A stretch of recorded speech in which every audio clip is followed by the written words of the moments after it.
In a world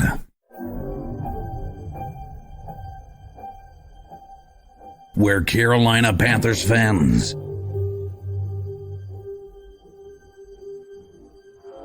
have an insatiable thirst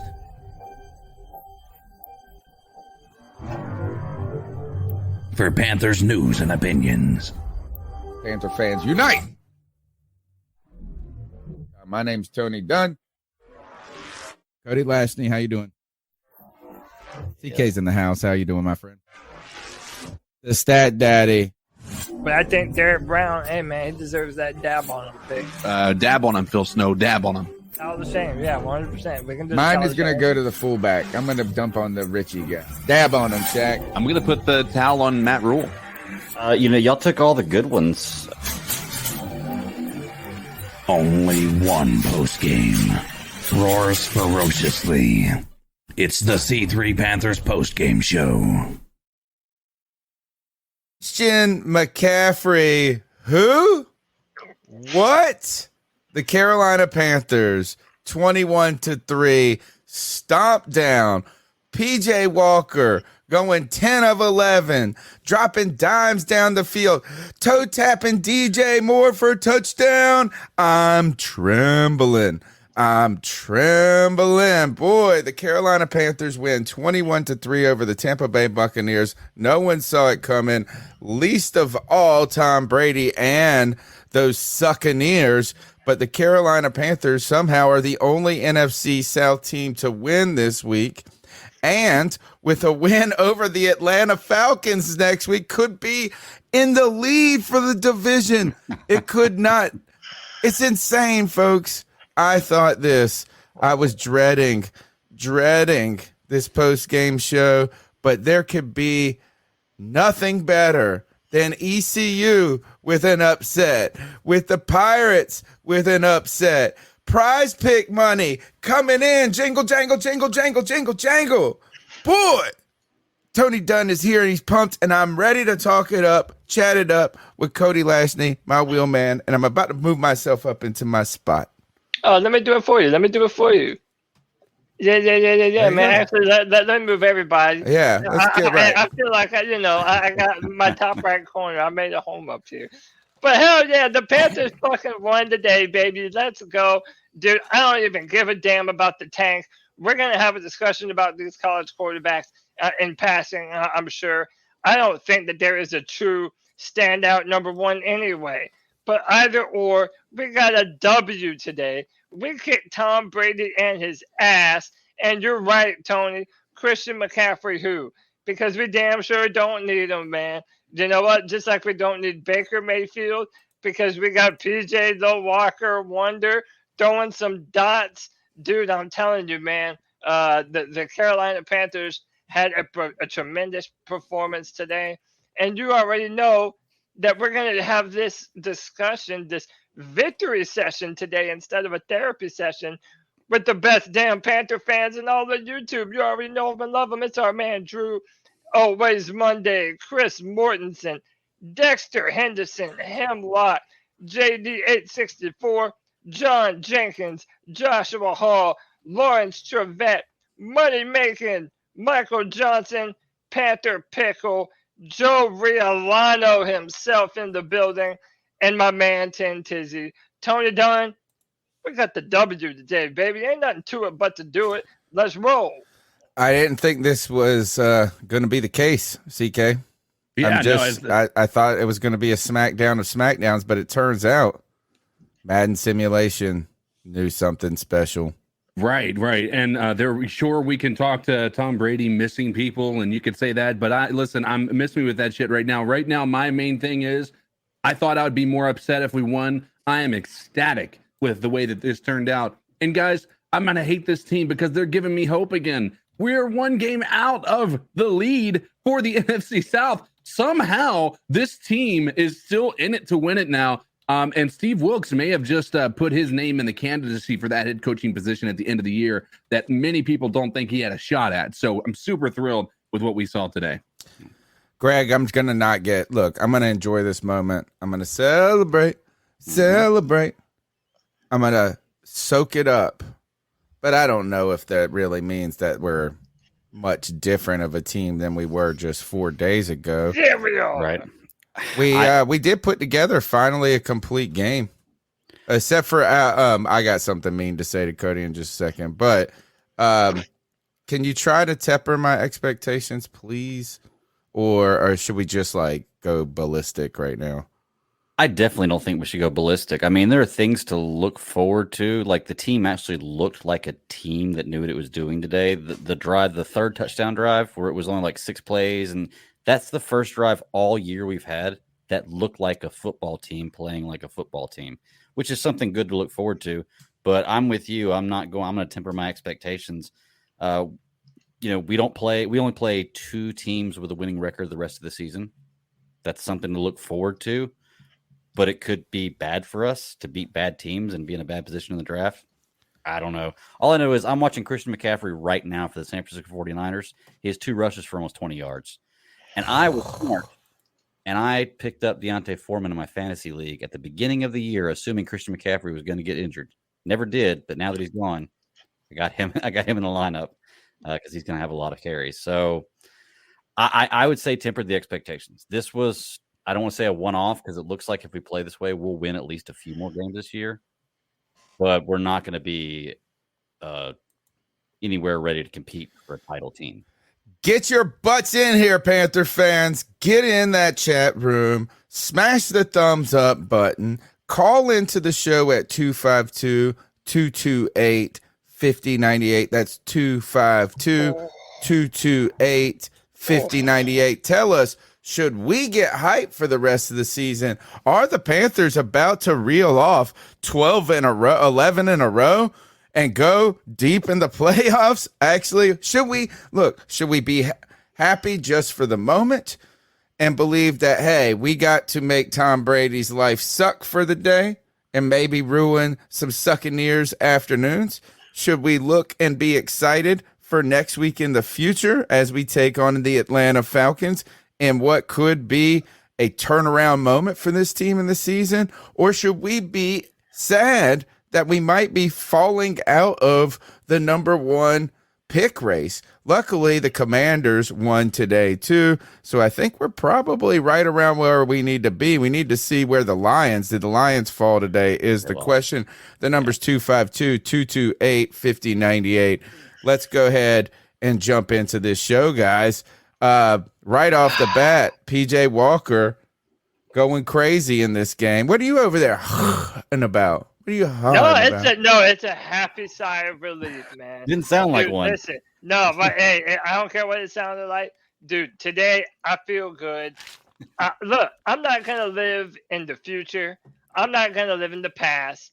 Dude, it feels good to watch the Panthers look like a competent football team, damn it. I'm not going to pretend I didn't like that. I don't want to temper my expectations. I'm not thinking about the playoffs. I'm not thinking about the Super Bowl or any of that dumb shit. I'm just happy that my team looked good today. A couple points were proven. You never, ever, ever need to pay top dollar for a running back. And Deontay Foreman and Chuba Hubbard showed you why. Oh, my God. This team was able to run the football. Bradley Bozeman in one game looked way better at center than Pat Elflein has all year. I don't give a damn about what PFF says. We were able to muscle around that Tampa Bay defensive line.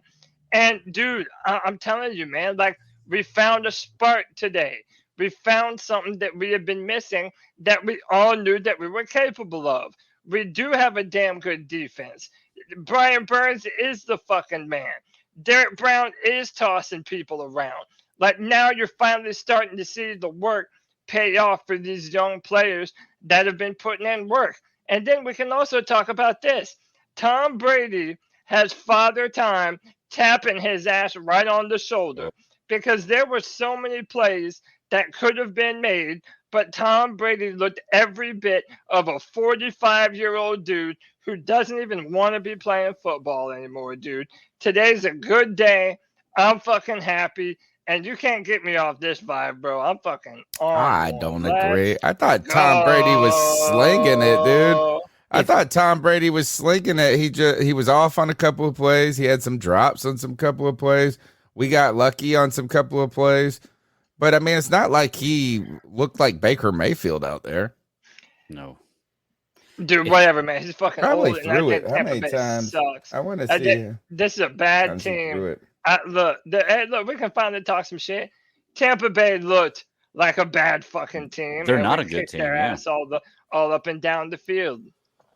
Well, they, you know what? This is the performance that we thought that Carolina was going to be able to have throughout the season. We just thought it would be with Baker Mayfield at quarterback that we were going to be playing this type of game, a game where the defense played well enough, the team ran the ball well enough, made some plays with DJ Moore, right? I wonder if this is no Robbie Anderson. Is that addition by subtraction with this team? Absolutely. 100%. Go on, Greg. No, I'm just agreeing. That's removing a cancer from a team. It's like taking a tumor out right there with Robbie Anderson. We got the same production that we would have got without him being there sulking and whining and cussing out coaching staff. How about this? Telling fans how to fan. We got better production from our receiving core, and we got better production from our running backs. We had 169 rushing yards. The one, that's nice as fuck. But number two, you get rid of the guys that were supposed to be your absolute weapons that are supposed to be dicing opposing defenses, and they really hadn't been doing that. Now, granted, they were in a good situation, but Terrace Marshall Jr. made some plays. Tommy Tremble got a touchdown. Like, all of a sudden, when you start playing your young players and give them the reps needed to learn the NFL game, well, you know, they start to develop as young players do. It's so well, you asinine can't that the develop Panthers if you haven't don't done play. that. Right, 1000%. and so I don't understand the Terrace Marshall conundrum has been one of the biggest question marks coming out of the Matt Rule era, and one that we will in 4 or 5 years be searching if we remember his name. If we remember his name, we'll be searching for answers about what was really going on. This whole doesn't practice well, plays well, practices well, doesn't play well, whatever that nonsense is. DJ Moore got in the game, though, today. Back to normal. Go ahead and expect this DJ Moore to be on another team next week. I'm telling you, we did it with Christian McCaffrey last week. DJ Moore. Sayonara, son. Brian Burns I had a don't think we fantastic trade game. now. No, Hey, we're not. We're not going to hey, trade him. It wouldn't financially be wise to us. But look, I do what right, and we're going to go to those super chats in 1 second. Yeah. Is a Foreman non-existent in this offense all season long? I know you need to get rhythm as a running back. It's hard to come in and just have one carry and be like, oh, he didn't do anything. He had 118 yards today. Yes, he did. I mean, he reeled off a 60-yarder, but that was his longest run he's ever had. His longest run, which is crazy because I thought I saw him maybe with a 4. I guess I saw him with one big run last year in Tennessee. But that was a tough run too. He broke 2 tackles and then shed off like some ankle tackles and almost went to the house. It's almost like Matt Rule was fucking incompetent for keeping him off the field and for keeping Bradley Bozeman. How did off Ben the field, McAdoo dude. change this up so much? You know, it's What's going on? How did Ben McAdoo? Ben McAdoo's been a problem. Well, he's been a problem all season. Some people say that we've over embellished him as a problem, and like the players just miss plays out there.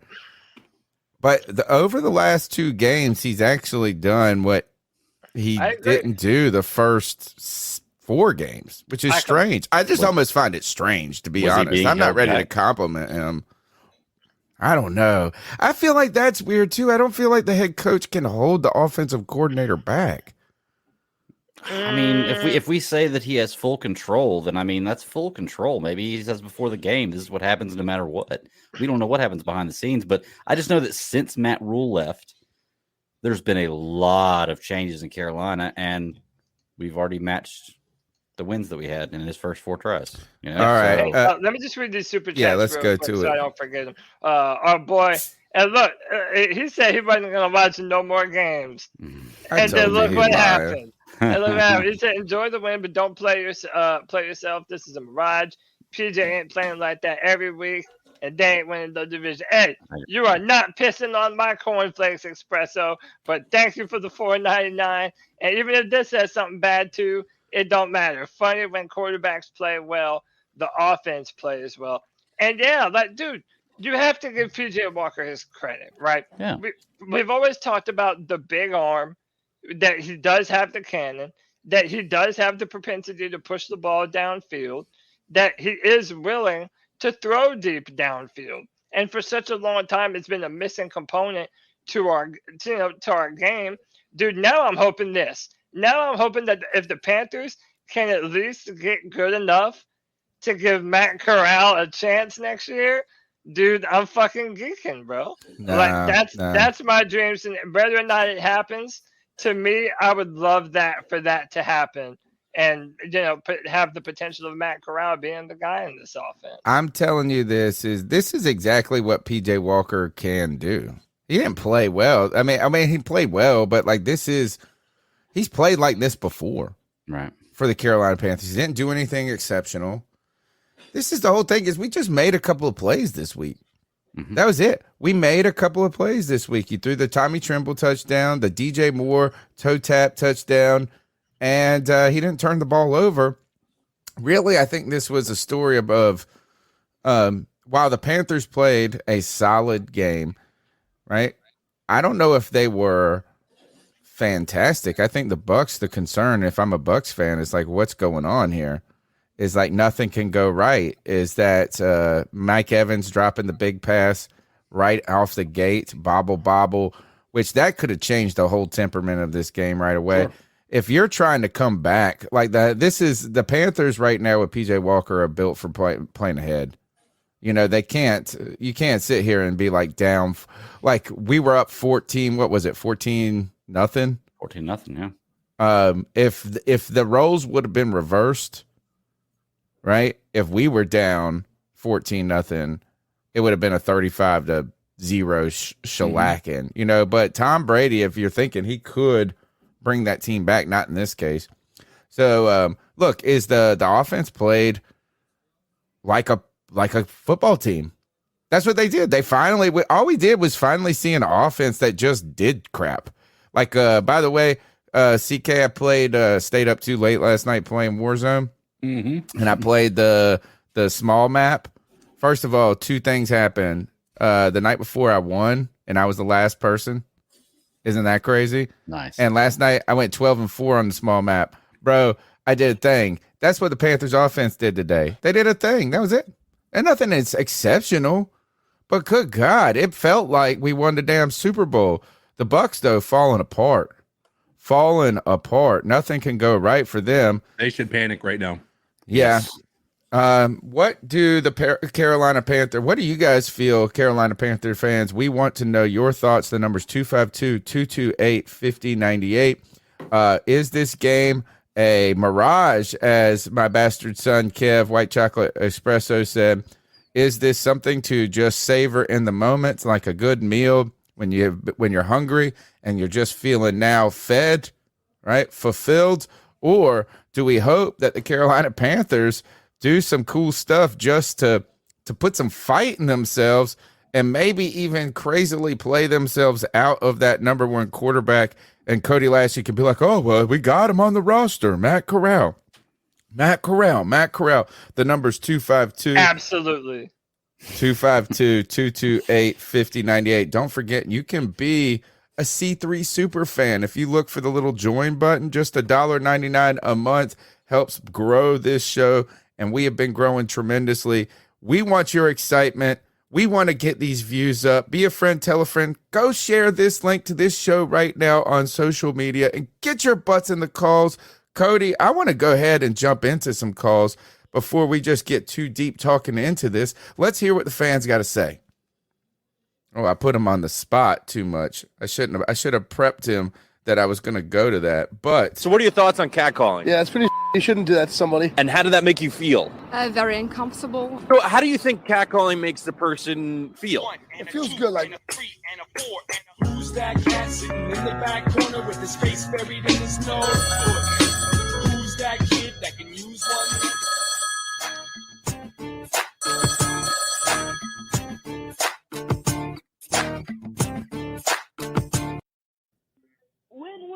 Win. Yes, this is the Panthers team I've been waiting to see. Finally, we got some type of hope. We went out there playing our hearts out. Got on, put pressure on Tom Brady. That's the stuff I want to see from the Carolina Panthers. And, the season's not over, Hopefully we start winning. I think we're probably going to win next Sunday game. But, I like to see this. Give me some type of hope that, we're still in there. Keep pounding. I'm out. Shout out Noah. Noah, he's happy. Little why Noah, he's we've been good. worried about him for so long. Mm-hmm. David Tepper. You know what? I bet you David Tepper's going to show up at Noah's house and be like, I'm here to take you to school now after the win. Tony's been trying to get David Tepper to take him to school on Monday morning after all these losses. This joker probably going to show up after this win and be like, hey, I brought music to Charlotte. Mm-hmm. But let me just say this, man. That's why forget looking at the ins and outs of whether we lost the draft pick or whatever. That's why today was good, because you gave young fans like Connor and Noah and Tim's daughter, you And give all Tony. these fans a reason to go crazy, to cheer, man. Brian Burns sacked Tom Brady. Dude, we had some good things going today. Hey, you have to take these W's when you get them, man. Do you know what I think the best part about this is that we were told that we didn't have a winning culture and never had a winning culture. And I think that with Tepper with the players we got rid of and us coming through and winning this game shows that we do have a winning culture in Carolina. Like, players want to win. Let's go. And it's just a slap in the face kind of to David Tepper, who never believes we've had a winning culture before. Is this really about the Panthers or is this about the Bucks?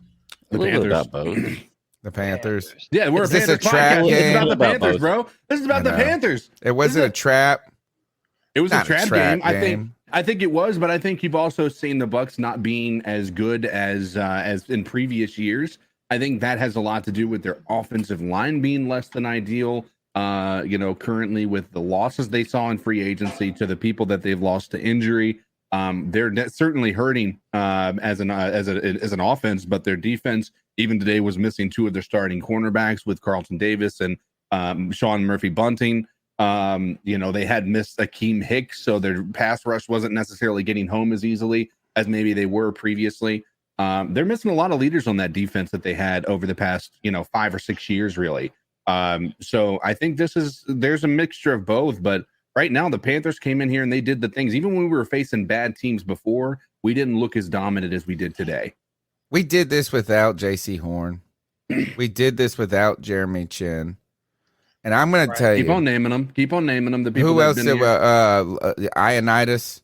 Christian McCaffrey. Who? Robbie Anderson. I don't even know who that is. I've never heard this in name my before. life. I know. Wash. No, I'm wishing the best for Christian McCaffrey. In fact, He's already balling out. I need to flip the game on. They're already giving him the ball, and he's looking fucking magical. Good. What did he have so far? I don't know the numbers. 2 for 20, I but think. Dude, Still just that? Okay. Yeah. I wish they would do. Amazon Prime needs to take over all the games, and they could put little stats up like all the time on if you're watching on the internet. It's cool. Yeah. I got to say one person though who was there and is a difference maker, and I think we got him under contract next year too. Lubu! Dude, he is for real. He is a legit just playmaker, man. He's just involved. He's there. I want to give myself a lot of credit for not ever giving up on Derek Brown. I want every single person to go back and watch every episode of the C3 Panthers podcast and find one time where this dude shat on him. Nope. Not even when they sat him last year. I even thought that was Matt Rule trying to be a fool. He's a fool, and don't I know I knew it. I knew it. I learned my lesson. I don't learn a lot of lessons, guys, but I learned it with my man. Oh God, and his name just escaped me. Who was the guy that the other defensive tackle, the Samoan Hawaiian guy we had? No, we had Star Latulele. Star Latulele. I learned my lesson with Star Latulele to not underappreciate a guy who might not get all the sacks, but's always available, always there, and just causing pressure, wreaking havoc. It might not Derek Brown's that dude. Oh, man, he is shining. Luvu, Brown, Burns. I think if we could just build straight up the middle, Chin, Luvu, Brown, if you added a top flight linebacker to this core, woo! Get JC Horn back out there. Yeah. Dude, this defense is on the precipice. They're two players away from being like an insanely good defense. And look how great the Robbie Anderson trade was in hindsight. Fitterer got our entire draft back next year. Like, literally, we didn't have so many picks, and we've got all of them back now. Like, now we have the ammunition that we need. And by the way, let's add some context to this discussion. Before the game today, everybody wakes up to Twitter saying the Carolina Panthers had an offer from one team for 2 first-round picks of Brian Burns. And no, that's not what it said. Yeah, it said that one of the. Yes, it was. Get it straight, Tony. It said they got an offer for 2 first-round picks. Yes, they turned down an offer for 2 first-round picks from one team, and the Carolina Panthers held fast, and they said, "Nah, you know what? Brian Burns is a bridge too far. We're not getting rid of him," and they didn't. And you know what, man? Like, in hindsight, we got to give Fitterer his credit, man. I think this past week and a half or more, he has handled things incredibly. And I think that now we're in a good position to really see what kind of team and what kind of young players we have. How do you turn down 2 first, though? I mean, think about that, though. How do you actually turn that? I mean, look, I like Brian Burns, but the dude ain't never even had over 10 sacks. Yes. Is he the only pass rusher we have? Yes. Is he going in? I mean, like, do you have the 5th-year option next year? Yes. Could you franchise tag him after that? I guess yes. I don't know. 2 first, though? You really thought I was like that? No. What I'm saying is this. It's not that I don't. I have a hard time believing. Philadelphia had 2 first-round picks this year, and they were rumored to be in the running for Brian Burns. I have a hard time believing that this organization at this moment could turn that down. I'm sorry. I just don't believe that they could literally say no to that type of offer. What if it was the Kansas City Chiefs that offered us 2 first-round picks? You have to think both of those are probably in the latter half of the top 20. Doesn't matter. Draft. You could you could turn those into a top 10 pick, though. The only pick that would have been worth getting is if Philadelphia gave us both of their first-round picks this year. And they have the Saints, which also would have been a top 10 pick. So the Panthers could have had 3 picks in the draft if it was indeed them for that amount of compensation. Exactly. I kind of think it wasn't. And Fitterer said, "No, it's not worth having to." We would have the 33rd pick if we were number 1 in the draft. We'd have the 1st, the 33rd. You add in a late first from this trade, and then you get a first next year. You could turn those 3 late, that 33 and those 2, that late first and then that future first, into like a top 10 pick. Yeah, dude, but look. I'm sorry. I just have a hard time believing that somebody could called up and said, we'll give you 2 first. And they said, you know what? We good. Hey, take it up with Wow. Joe Person and Adam Yeah. Schefter, man. No, I said Lynn said it was Roaring Riot, but do I sound crazy for that? All right, maybe. No, you don't. No, a lot I of think people I think it sounds agree. crazy too. To be honest with you, I mean, look, I was not happy with the compensation we got for CMC. To be truly honest, I think there's no way we don't get a first round pick, at least one first round pick for him. The only thing that made me happy about that is with what we got, we could turn that into another first round pick. You know, anything can happen. I showed y'all that draft the other day, that mock draft where we pick second, we pick Bryce Young, then we trade DJ Moore to Green Bay, and we pick up a wide receiver, and then we traded Brian Burns to Seattle. We had 3 first round picks, and we picked up that offensive lineman from Alabama, Paris Johnson, whatever his name is, or not Alabama, Ohio State. So, I mean, anything can happen, and people are just brainstorming all kinds of crazy shit right now, to be honest with you. I like this comment from Tyler Jones. He said the Panthers leaked this story. I mean, they had to. I mean, of course. Actually, who else? What the other team said? Oh, I we mean, offered the whole to. week it was being reported that teams were calling interested in Brian Burns. So this is not far-fetched to me, especially if you're a team like Philadelphia. You already have Hassan Reddick. Now you're going to add a Brian Burns? Like, that team is fucking disgusting if that's the case. So, yeah, if you think you're going to contend this year and you're going to get the end of Brian Burns' rookie contract and the 5th-year option you picked up on him, why wouldn't you do that? I don't believe the offer is not true. It's not what that I believe is saying no is I don't believe the team said no. Yeah. But They're still late picks. look, let's shame them. Shush. They are. They're like They back are, but- half of the first round. Most people consider them to be, second round picks anyway. So, But hey, real quick shout out to Ross Gold for the $2 love bomb. He says, "Do we still want Brian Leftwich? Dude, how about this? Right now, let's just be where our feet are. We got a W today. I'm saying No, we don't want Byron Leftwich. We didn't want him in the Steve Wilkes. first place. Steve Wilkes, I think, today gave the Panthers, I know in context it might not mean a whole bunch, but one of the best wins that the Panthers have had in a number of years, considering everything that this team has gone through in recent times. 2023 wasn't a good year for the Carolina Panthers, but I'm trying to make 2024 a better one for myself. Get started on your resolutions with Factor so you're ready for the new year. Factor's ready-to-eat meal delivery takes the stress out of meal planning and sets you up for success in the new year. Skip the grocery stores, prep work, and cooking fatigue. Instead, get chef-crafted, dietitian-approved meals delivered right to your door. With over 35 meals to choose from per week, including keto options, calorie smart, vegan plus veggie, and more, plus over 55 weekly add-ons, you'll have a ton of nutritious and flavorful options to kickstart your resolutions. Skip that overpriced takeout trap. Factor is cheaper and way more delicious than takeout. Get chef-crafted, restaurant-quality meals delivered right to your door, and they're ready to heat and eat in just 2 minutes, which means more time for you.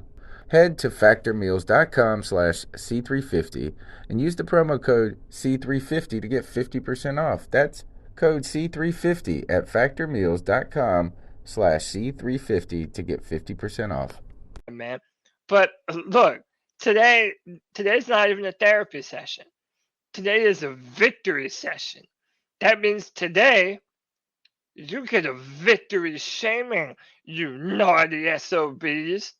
Big Papa, talk to him. Ladies and gentlemen, boys and girls of all ages, he, she, you, them, her, doesn't matter. You are coming here to talk about the Carolina Panthers and watch 2 guys, 3 guys, 4 guys talk about a winning football team? That was a surprise. I think to many of us, we found a way to get a dub, and you've come here to talk about it, chat about it, but you haven't hit that like button yet. Well, I have one thing to say to you absolute legends. Subscriber shame.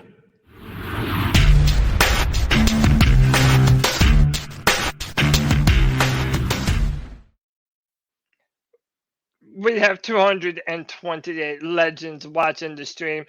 87 thumbs up. Yo, hit that like button so the C3 Panthers podcast can kick the ass of the YouTube algorithm just like the Carolina Panthers did to the Tampa Bay idiots today, man. I don't even give a damn that it didn't rhyme. Hit that like button, hit that subscribe, hit that notification bell for every single time the C3 Panthers podcast goes live. Tony Dunn, what's up? You're muted, Tony?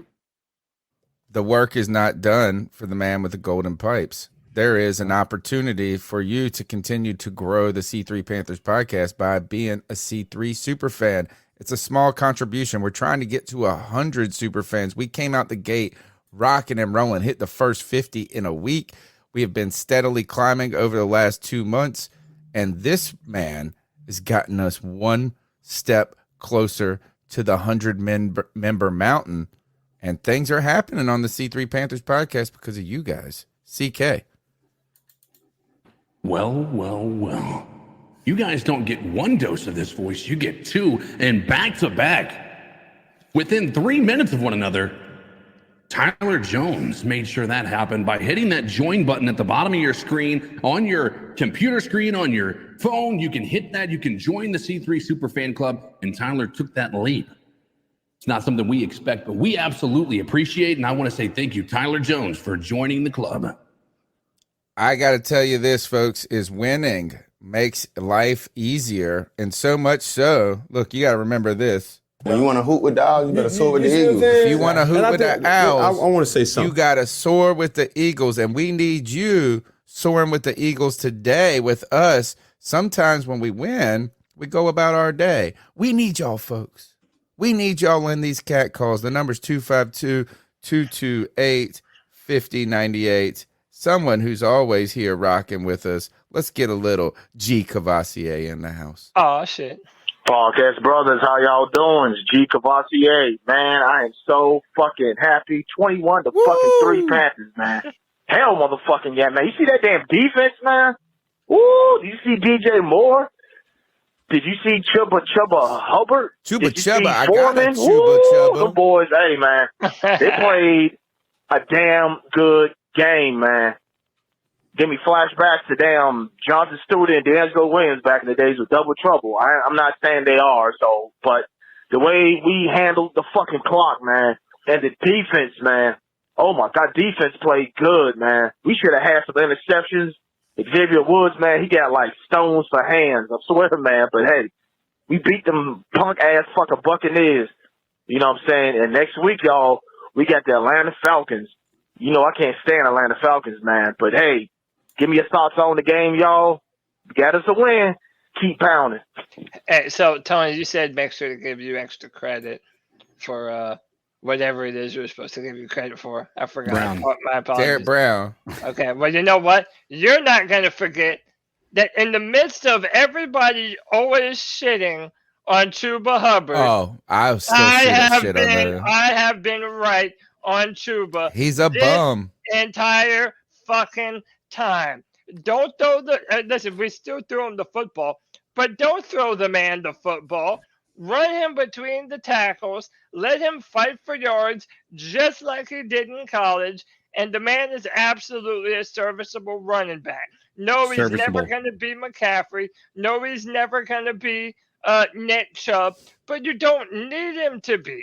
Today was the example of how you use your running backs in an offense. You use two of them, and you pound the field, bro. And that's what we did. And Chuba Hubbard is good for that. Give me my fucking credit, boys. He's sorry. Go. You're sorry. I think give him his credit.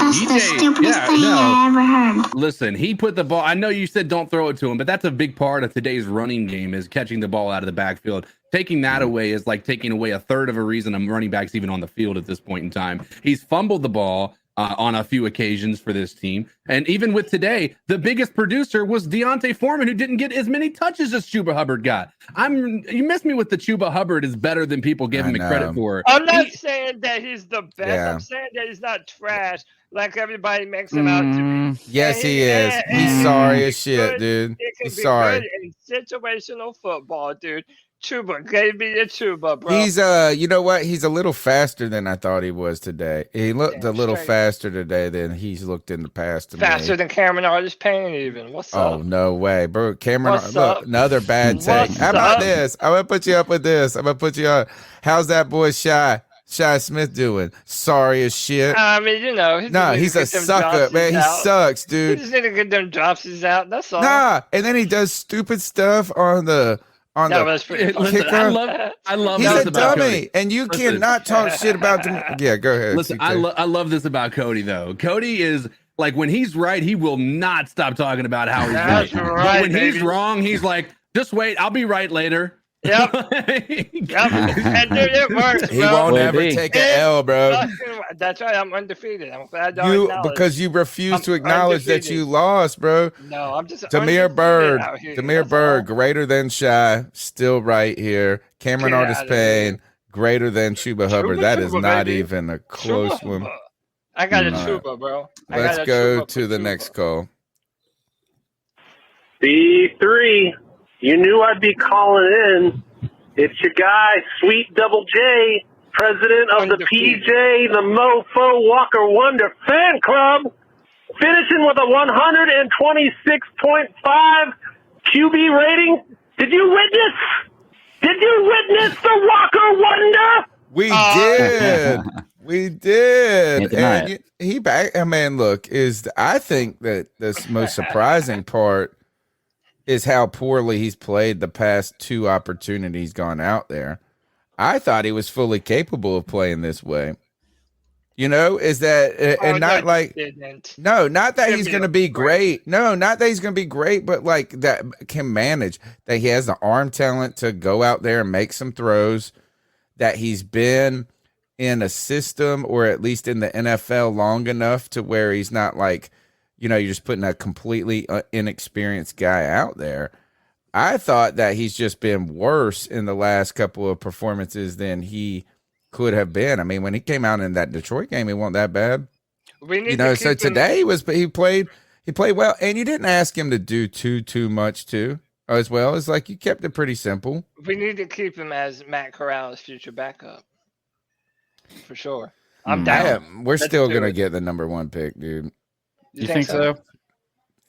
What think is we it? still Did the gotta pick- Lions lose today? That's the poll. I'm Of gonna course put they up a poll. did. Of course I'm they gonna did. put up a How poll. did the Lions? The Lions cannot get better. These No, but poor here's guys. the thing. They started the season out with the highest scoring offense in the league without some of their key players being there, and their key players are coming back. And I think Swift comes back this week, was his first game back. But they're going to win a few more games. Like, they have a good enough offense. They have a terrible defense, but they're going to win a few more games, I think. They're the reverse of us, to be honest with you, even though they didn't score anything today. They have a decent defense. I don't see them not winning any more games. Every mock draft I see has Houston being the number one pick. Is Christian McCaffrey limping?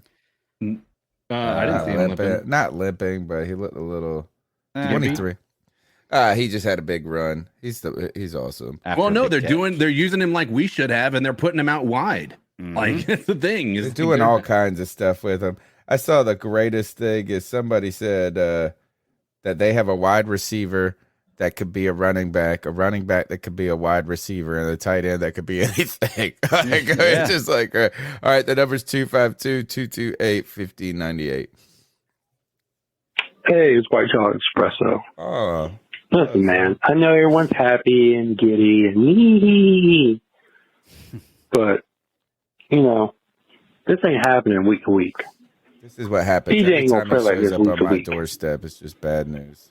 You know, but, you know, I'm glad y'all enjoy y'all's false reality for this 1 week and have something happy to be about, but don't expect this every week.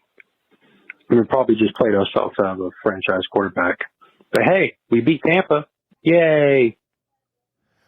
Man, Hey, we listen. about to reel off 11 in a row, dude. Yeah, y'all need to have hold a on. Coke and a smile. Hold on. Here's what I want to do. We were talking about it last night on the Madden Sim. All right. There were plenty of people who were saying, I'm going to be pissed if we win tomorrow. Right. Many people thought if we were going to win, we were going to win big like we did today. Right. A lot of people expected us to get blown out today. Right. And I said last night, it's okay to be mad after this game if we win. It's okay to be mad after this game. It's okay to be a little less mad next week if we win, and maybe a little less mad the week after that, and maybe 10 weeks down the line if we've found a way to be competitive in this league. It's okay to be happy that we won today, right? It's okay to be mad today, though. Agreed. Did we play ourselves out of a quarterback? And the answer is probably no, because if there isn't a consensus and we're still top 5 at the end, you can still get one of the guys, I guess. Right. Why is it, Cody? I'm going to ask you this real quick. I don't want to spend too much time on it. Is why did CJ Stroud had like 4 touchdowns in the second half yesterday, I think. He's amazing. How did his stock go down yesterday? Well, because on Twitter? His first half was kind of weird. He was throwing some really, some kind of spotty passes. He missed some passes under pressure too, which that's another thing when you're talking about CJ Stroud or Bryce Young. They're playing at 2 of the very premier programs in all of college football. So they do have receiving talent. They do have offensive line talent. And you're going to have to project that into the NFL. But, yeah, he had some weird misses. But, dude, he still throws a pretty damn football. And he does have nice touch. He throws it downfield.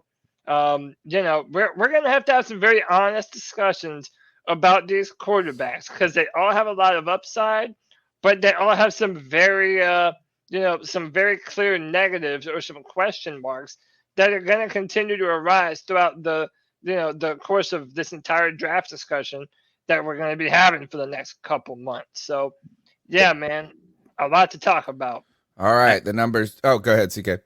Or Greg, whoever it was. Okay, I was going to say at the same time, don't we have a lot of quarterbacks that we say come in that are perfectly ready and don't need any kind of work and will be there and they end up not being? I mean, I hate to use Trevor Lawrence as an example, but they said he is plug and play, ready to go. This guy, and while he's not doing terrible, he's definitely not like a standout.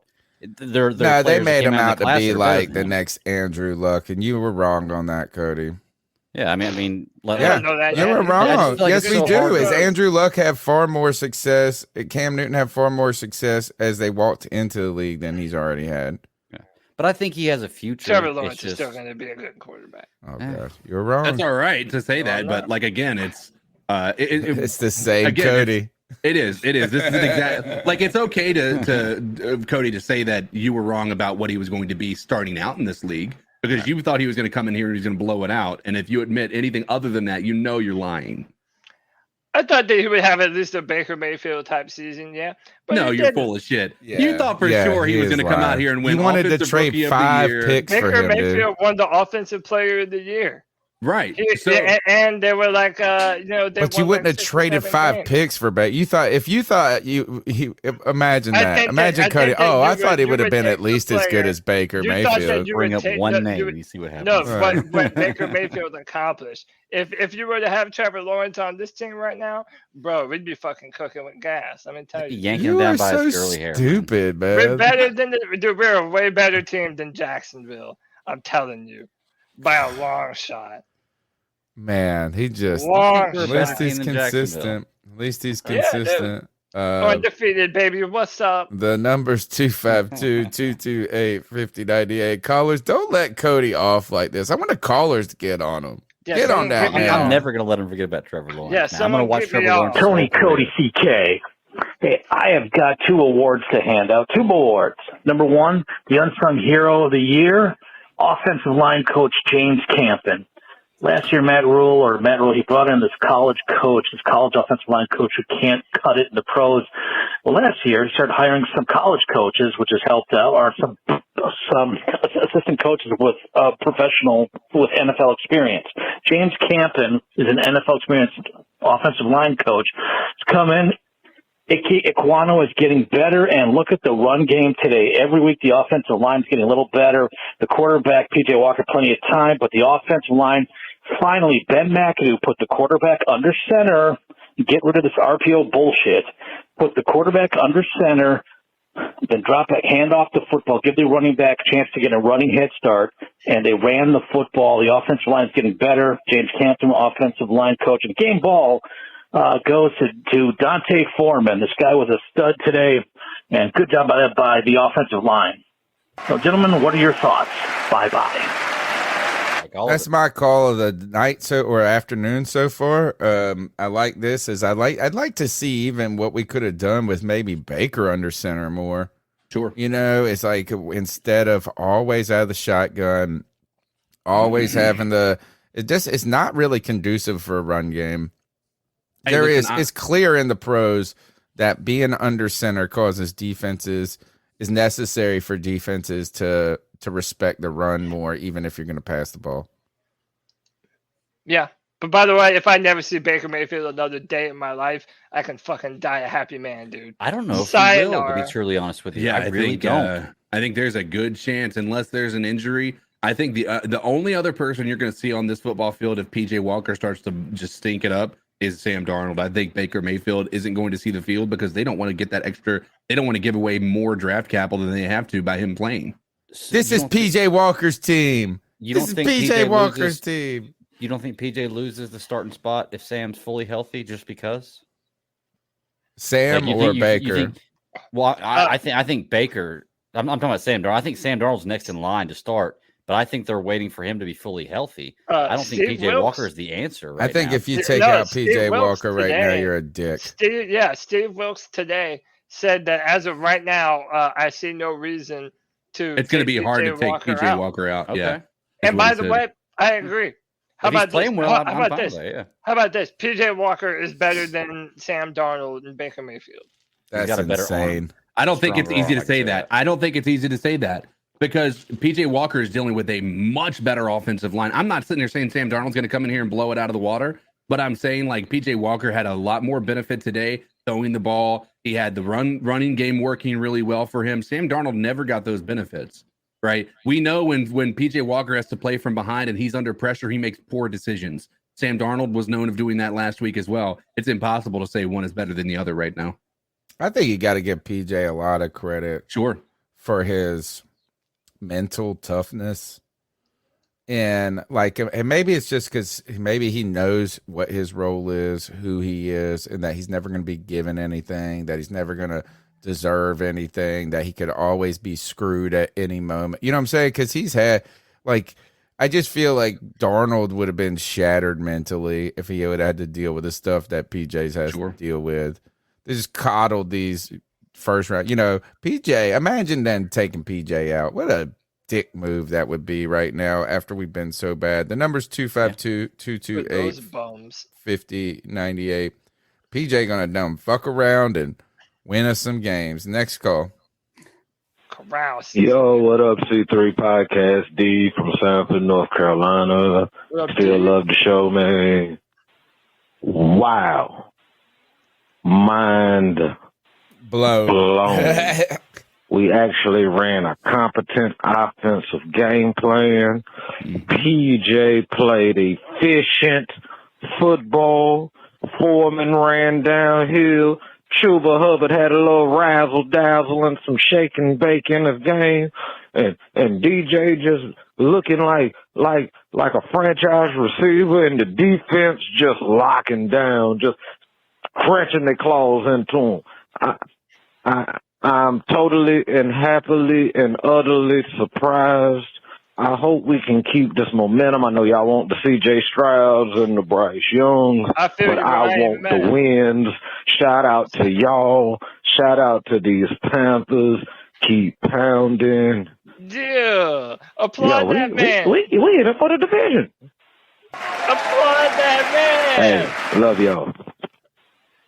Yo, that's love, bro. Who was that again? Did you tell me his name again?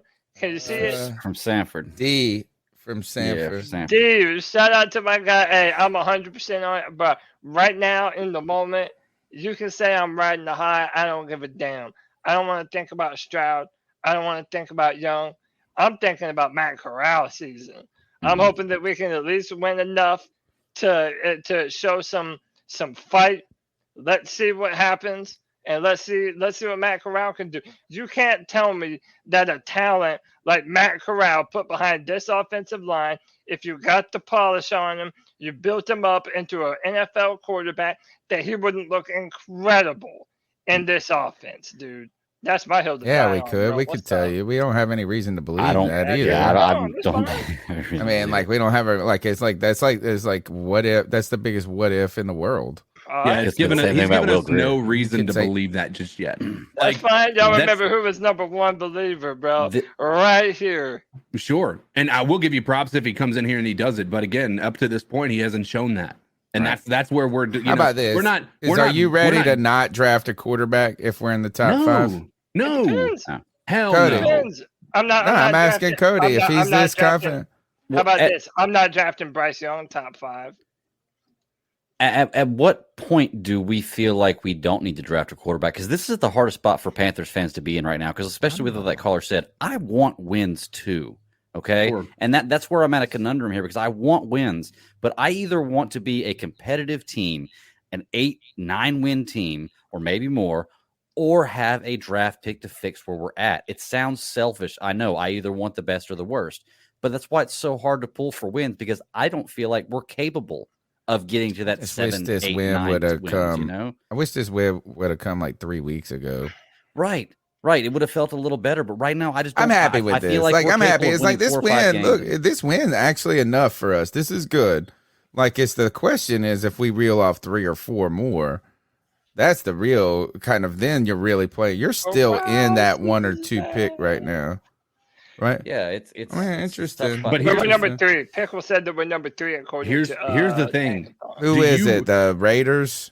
Is it the Lions? The Raiders. Yeah, Raiders and the Lions. That's it. It's got to be the Lions. The Raiders haven't played today, though. Every one of those teams would take a quarterback, too. Exactly. I am willing to right now say with a large amount of certainty, if we're picking in the top 5, you take a quarterback regardless. You don't throw your towel in the ring thinking Matt Corral is going to be the guy, a guy who was drafted in the 3rd round of the draft last year in a weak quarterback class. Right? It wasn't considered a great quarterback class as it was. This is considered a great one, right? This is considered one of the better quarterback classes. Yeah, and I don't believe the draft heads on any of that mess. Could be, but Matt Corral was drafted in the 3rd round. That is the exception, not the rule that he's going to come in here and be a franchise quarterback. Agreed. But you're looking just at the round that he was drafted and being like, oh, it's a cut and blank. He's only ever going to be a 3rd round type of quarterback. Sure. Yeah, he has far more upside. And if you don't remember it, you can go back and look it up. Early last season, Matt Corral was in early talks for Heisman votes. Sure. And he was in early talks as a number don't one disagree with that. as a 1st round pick. Until he hurt his leg in the bowl game. Hey, Cody, how many times have you said a 3rd round talent? How many times have you looked at the people that we've drafted and said they have a tremendous upside and they never worked out? More often than not. Who have I said that about? Ian Thomas. Will Greer. Tommy Tremble. I never said Will Greer had upside. Cody has a Cody. Cody. I don't think he said that either. You're gonna have to go back and pull that. Nobody ever said that on this show. I know where it's at. If you can find it, I'll let you dunk on me. I can quote you saying that Will Greer is a premier talent going to be a premier talent in the NFL. I never said that. Yeah, I don't believe that. That one, I prompt you to find me. I think, this is. How about this? Is do you pass? Like, and we'll have plenty of time to talk about this. We're not going to talk about it on the show right now, but just think about this question, even for Tuesday and beyond in this season. Is that? Can you see a scenario where the Panthers are in the top 3 and they just don't pull the trigger on a quarterback because of Matt Corral? No. And I don't believe that that would be wise, even if Matt Corral is what you say he is, Cody. Hey, like, I think it would still be better to just get that. And then, you know what? Either not have a competition. Why don't you just, if Matt Corral is that good, then you should be able to trade somebody. I don't know. I just cannot imagine a scenario unless they're, and you know what? Teams have done this in the past and they've gone and they just go and get a top talent defensive end. How about Let's talk about this? You want me to piss you off some more? Just piss you off some more. None of these quarterbacks coming out are as good as Trevor Lawrence.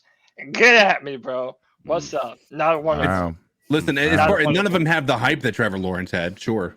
Yeah, they don't have most of the qualities. But here's the part that I'll tell you, and I know we got to move on because this is the post game show and this isn't reacting to the game. But if you think, and I mentioned this on Friday, I mentioned it a little bit yesterday on the Madden Sim. If you think, if there is any part of your being that believes that David Tepper, if we're drafted in the top 5, is going to let them take anything other than a quarterback after dealing with the quarterback situation he has the past 3 or 4 years, you're out of your freaking mind. You do not know anything about what's going on in the NFL if you believe David Tepper is going to accept that.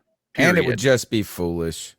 It would just be foolish unless you just didn't believe anybody was a number one, like a QB1. That's why I'm pulling for PJ, baby. Let's go. I'm not doubting that whatsoever. So strange. Is he? If I feel like top he's 5. If we're picking top 5, body snatched this motherfucker. Dude, we're definitely picking a quarterback if we're picking top 5. Okay. That's why I'm pulling for PJ, bro. Gosh. Get us some Stop W's. with this nonsense. All right, let's go to the next call. This is G, baby. Sad G, baby. I knew it. What the fuck is this? Thank you. God G, damn, I'm baby. speechless, man. I don't even know what to say. Let's start off with the fucking Panthers being complete idiots and not trading Brian Burns for 2 first-round draft picks, bro. You was about to get 2 first-round draft picks and you decline that shit? Brian Burns ain't worth no fucking 2 first-rounders. And the price is still high. We need to trade Brian Burns, bro, and get those fucking 2 first-round draft picks. I can't believe we won this game. I'm calm with 9 minutes left. I can't believe we won this motherfucking game, man. Wow. Have you ever heard someone so? Have you ever heard? That's all I really have. I don't. Man, you guys have a good night. That's a Xanax for G Baby. Is this? Right.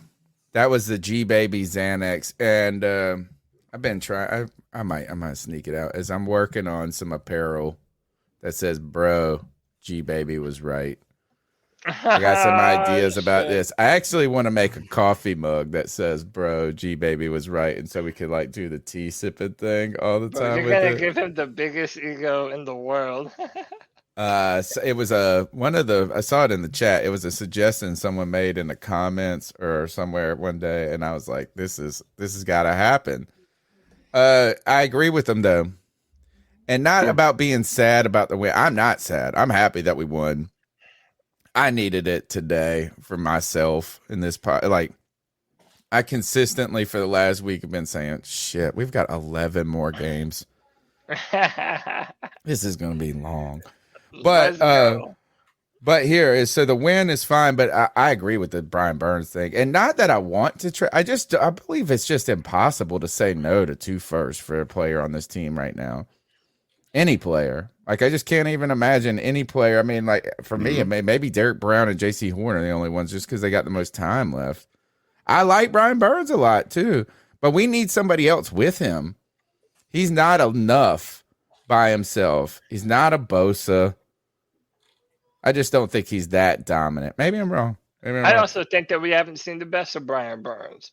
You continue to build around him. All those near misses that we talk about, Greg, where he's like so close, but then just doesn't finish. Like he's still a young guy. He's still an incredibly dynamic player. If he does continue to take that final step, he might just be our very own Von Miller. Like, let that man live. He had a great day today. Yeah, but look, you can't use names like that, Cody. You can't say our very own Von Miller when Von Miller did that from day one. No, you can't say he become. That's like saying, oh, well, you have. No, that's the difference between being a phenomenal player and being a good player is that Julius Peppers did it from day one, bro. He was special from moment one. He didn't become Julius Peppers. He was Julius Peppers. Yeah, and it still says nothing about Brian Burns' upside. Maybe it takes him longer, but it doesn't mean that he can't also be a phenomenal player. He has all the. I know. It's just I just hate these the likes and this and that. It's like, oh, he could be. Would have been a better comparison then. who's a better comparison if not Von Miller? I'm just talking about how a they number play one, what a number around the 2 edge. draft pick. Yeah, I don't know. I just don't. That's I what don't I'm get down saying. with that. Next call. Yo, what's good, C3? This is JD, Aces 4. I'm just calling in to remind everyone Chuba still can't catch. Yeah. You can't. That's for sure. That's all I had to say. Keep on. All right, man. That is the truth. I agree with it. The number's 252-228-5098. Let's go to Anthony in Charlotte. What's up, C3? It's What's up, Anthony from Charlotte. How the fuck did PJ Walker pull that shit off? What are we doing? I thought it was CJ Stroud season. Tom Brady ate shit, though, for 60 minutes. That was fun to watch. But, yeah, you guys have a good day. There's nothing else to say. I honestly didn't know how we won that game, but I'll take it. All right. Keep pounding. Hey, by the way, guys, I don't know if you guys have seen it. The video of the game ball presentation at the end of the game. You guys need to play that right now. Okay. I sent it to the in the DMs. And Twitter. Tell me you don't get fucking goosebumps after this shit. Let's pull it up. We'll go. We got one more short while you pull it up. Yeah. Hey, you know what time it is. Booyaka, booyaka, booyaka. Witness the Waka Wonder. I love it. everybody loves. Look, it's the people that hate G Baby love G Baby though. Yeah, man. He's a legend. Love him or hate him. G Baby is a C3 fucking certified legend, bro. And it's always one of those things like, if everybody else is happy, he's sad. Yeah. If everybody's sad, he's happy as shit. G Baby's He's a the best, contrarian, just like me. So yeah, let's check out this game ball presentation by our interim head coach and maybe future head coach. Got to watch it to the Steve end. Wilkes. You continue to overcome adversity. Circle the wagon and come together. That's what it's all about. We talked last night about what? Make the jump. Make the jump. We made that jump today. It's a lot to build on, okay? We talked about right now controlling the line of scrimmage. All right, we wasn't going to miss a beat. 173 yards.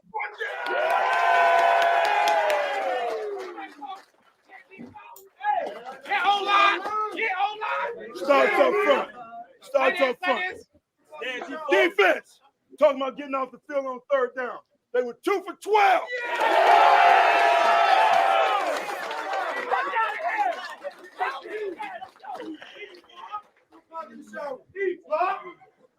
Hey, a great win in all 3 phases. But I want to recognize one guy right now. PJ with the game ball.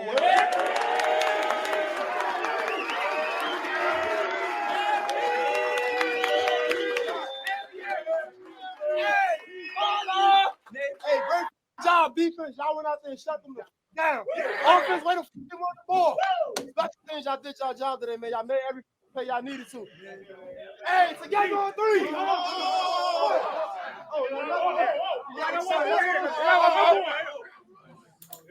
It's for you, brother. Yeah.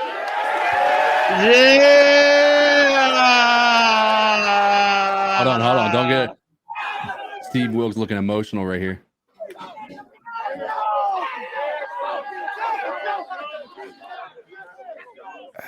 I don't know how I feel about Tepper pushing him like that. Let's go. I love it. What are you talking about, dude? That's all good vibes, man. I love that. The push. I mean, he's such a biatch, Tepper, man. I would have been like, dude, don't push me like that. Dude, Steve Wilkes is the man. Dude, you have to feel for Steve Wilkes. Not only under the situations that he was brought into as an interim, then you have them trading away players on offense when your offense is already one of the worst in the NFL, if not the very worst. Then, man, having a game like today against Tampa Bay and Tom Brady and your division rival at home, defending our dirt, dude, we need that, man. Congratulations to Steve Wilkes. That's incredible, man. I'm so happy for him. I'm happy for PJ Walker. I'm happy for our offensive line, our defensive line. Dude, regardless of what you wanted in the draft, we needed this today. What do you Everyone think needed this. What do you think that moment of Tepper handing the ball over kind of symbolizes for Tepper himself? Like, what do you think today meant for Tepper in a way? Was it just relief? Was it just like, finally, this is like, we've got one thing where I don't have to cry afterwards? Mm-hmm. What, like, I mean, I'm trying to kind of put myself in his shoes as a guy who's found a lot of success in life and who has run into adversity in a moment where you didn't think I don't think he thought it was going to be this tough to be an NFL owner. A lot of things have gone wrong for him, from projects, expansion projects, from the reception with the fans to all types of different things. How much do you think it really meant that much to him? I mean, that almost surprises me that he did that, and it's kind of neat, almost like a mea culpa, like, holy shit, man, maybe we touched the bottom. But please don't add us to your lawsuit. I think crazy. Tepper is hoping that this works out. I think it's going to make it a lot easier for him to pick Steve Wilks to be the guy. Steve Wilks is going to have a homegrown aspect to him. I think it's a feel-good story all the way around. I think Tepper wants Steve Wilks to be the guy. I really, truly think that. Because number one, if it doesn't work out, that's a headache for Tepper, because Tepper's going to have to make the decision to go with somebody else other than Steve Wilks. And now he's at the forefront of that conversation of, did he not give Steve Wilks an opportunity after being, a part of that Flores lawsuit, right? I think Tepper is hoping this works out, and that was genuine joy from him. I think that's a good point, CK. Is I tell you, if it did work out, if somehow Steve Wilks earns this job, it would be a safe pick for Tepper. Yes. Instead of thinking about the risk Tepper's going to go if he goes out and gets somebody, basically another Matt Rule, and not like another college coach. That's not what I'm meaning, but a guy that he went and picked. Like if Wilks earns this job, it takes the pressure off of him, right? And if it doesn't work, then you could say, well, he came in here, he gave us this, he's a guy, he had blah, blah, blah, you got all of this, and it probably would only be so bad. But there will be the next guy that he goes and picks. If he doesn't get it right, it's 2 disasters in a row, and they're all on Tepper. So I think that's a great point, CK. Yeah, it's 100% a very safe pick, because the two things you got to have is the fans and the team behind you. And if you've already got a guy all the fans may not be behind you, but wins will bring that. If you got the team behind you, it's a good way to go. And most fans are Wilks. Yeah, fans, 100%. I think so. Hey, can I dare to dream for a moment, just for but a moment of your time? What if the Carolina Panthers are able to put together an impressive streak, and in just a few weeks we're talking, damn, look who's back in the division race. Like, look at the little black and blue engine that's putting the coals on the fire in Charlotte. Like, why not? Why can't we have good shit too, damn it? I feel like as a fan base, we're so jaded most of the time to this torment that we get put through. But man, like, sometimes you just got to keep on believing, man. And I'm guilty of it too. There was not a lot to believe in. But a win like this that shows you who you are, it's a morale builder. Amen. It's a morale builder. It's a morale builder. And the other part is, Cody, we're in the race. We're not out of the race right now. And I hate this team for giving me hope again, just with today. Yep. I hate this team. I hate it. But God, does it feel good to have hope again. And I know that it's a potential and it's a probability that we're going to be just struck down as soon as next week against the Falcons. But for the moment, it's good to have hope again. And not only just for us as fans, but me and Tony were talking, like, there's always been this concern about, like, the podcast, like, as far as the content, we're going to be here every week. But, when the team is this bad as it had been up to this, it makes it hard. It makes it really difficult to get on here and be energetic and be hopeful and not just spew negativity all the time. And have the same exact conversation each time, Over and which over. is like the same thing over and over and over. I'm ready. I don't care about the tanking. I think I'm not even going to be upset. Like, I don't, like, if we win next week, I'm not going to be upset. Like, I'm not going to be thinking about playing out of this. I think at this point is that if you're bad enough to get the first round draft pick, you're bad enough to get the first round draft pick. And if you're not, then you don't get it. Look, the Detroit Lions ain't tanking, and they about to get the first round draft pick, right? That's like what's happening. So here is, if the Carolina Panthers can reel off some wins and give me some joy this season, I'll take it what I can get, when I can get it, where I can get it. And on top of this, I just don't want the season. It just sucks when the season's lost so early. That was, I think, the scary part about this season. It was like, man, it's week 3 and we feel like this damn season's gone. We're in what? We're 5-2 now. I'm at 2-5. 2-5. I do this every time. Shit. I do this. I did this on the Friday really free for all too. Is that yeah. On some multiverse? That's what Cody said. But here at 2-5. Look at this tweet right here from this guy. It's fun fact. The Panthers were the only NFC South team to win this week and are one game out of first place in the division. The Panthers could move into sole possession of first place next week if they beat the Falcons and the Bucs lose to Baltimore. Let's go! Let's go! We are going to the playoffs. All possible, yeah. Let's go! We're going to the playoffs, dude. We're going to reel off 11 in a row right now. PJ's hairline was running like Dante Foreman back to the back of his head right there. No, dude, now he's going to be able to afford the good implants. It will be good to go. Shout out to Eric37. He says, can't wait for the content when we run in the league. Let's go, baby. Just saying, if that did happen, how does that got to look for? Like, how does Matt Rule got to feel? Like, you've been there for 2.5 years, never come close to sniffing this. And 3 weeks after you leave, when we're tanking, we're now the division leaders. I know. Like, how crazy is that got to look? I wonder what Matt Rule's game ball would have sounded like. So people were in the chat saying, Wilkes, that's a leader. That's this. And look, I really do. Like, he has a great command. He's very articulate. He commands the room. Commands respect. The players respect him. I told you guys this from when he took that press conference over.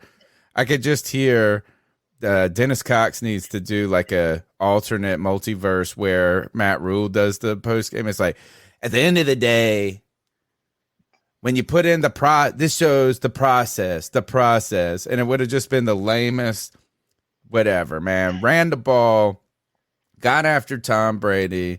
And Lady Luck was on our side a couple of times and made some plays, man. They made plays. That's what it was. Can I add a point here, too? And all longtime Panther fans will know this. The best Carolina Panthers are an underrated, slept on, everyone's disrespecting, nobody believes in Carolina Panthers. That's when this football team shows out and says, y'all must have forgot who we are, what we're about. We keep pounding. And today, this is a keep pounding game.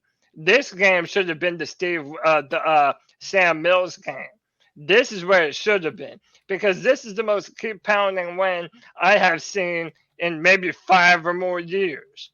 It's that type of W, y'all. And good for Steve Wilkes. I'm so happy for that man. You know, you saw the tears of joy on his face at the end. Dude, that's what it's all about, bro. Let's go. Next call.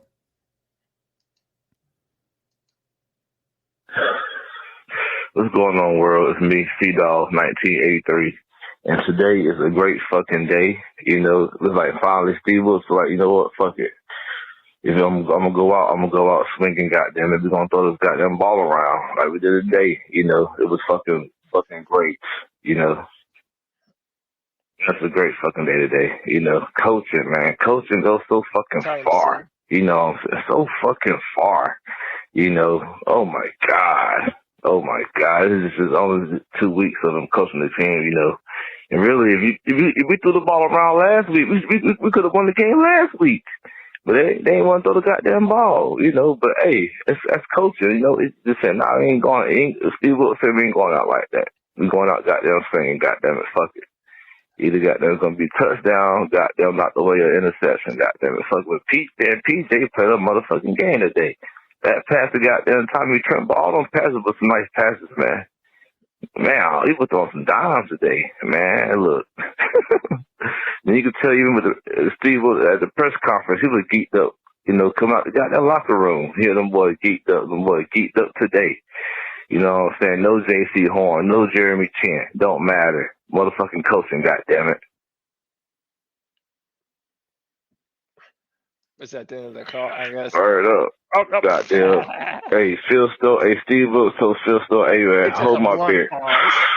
Hold my beer at the house on the goddamn couch, motherfucker, and let me show you how to goddamn truck this goddamn defense, motherfucker. That's the goddamn defense today. Didn't matter who was out there, they was on the goddamn ball. That's coaching. That's practicing, goddammit. I'm excited. I don't want to hear nothing about that goddamn draft, none of that bullshit.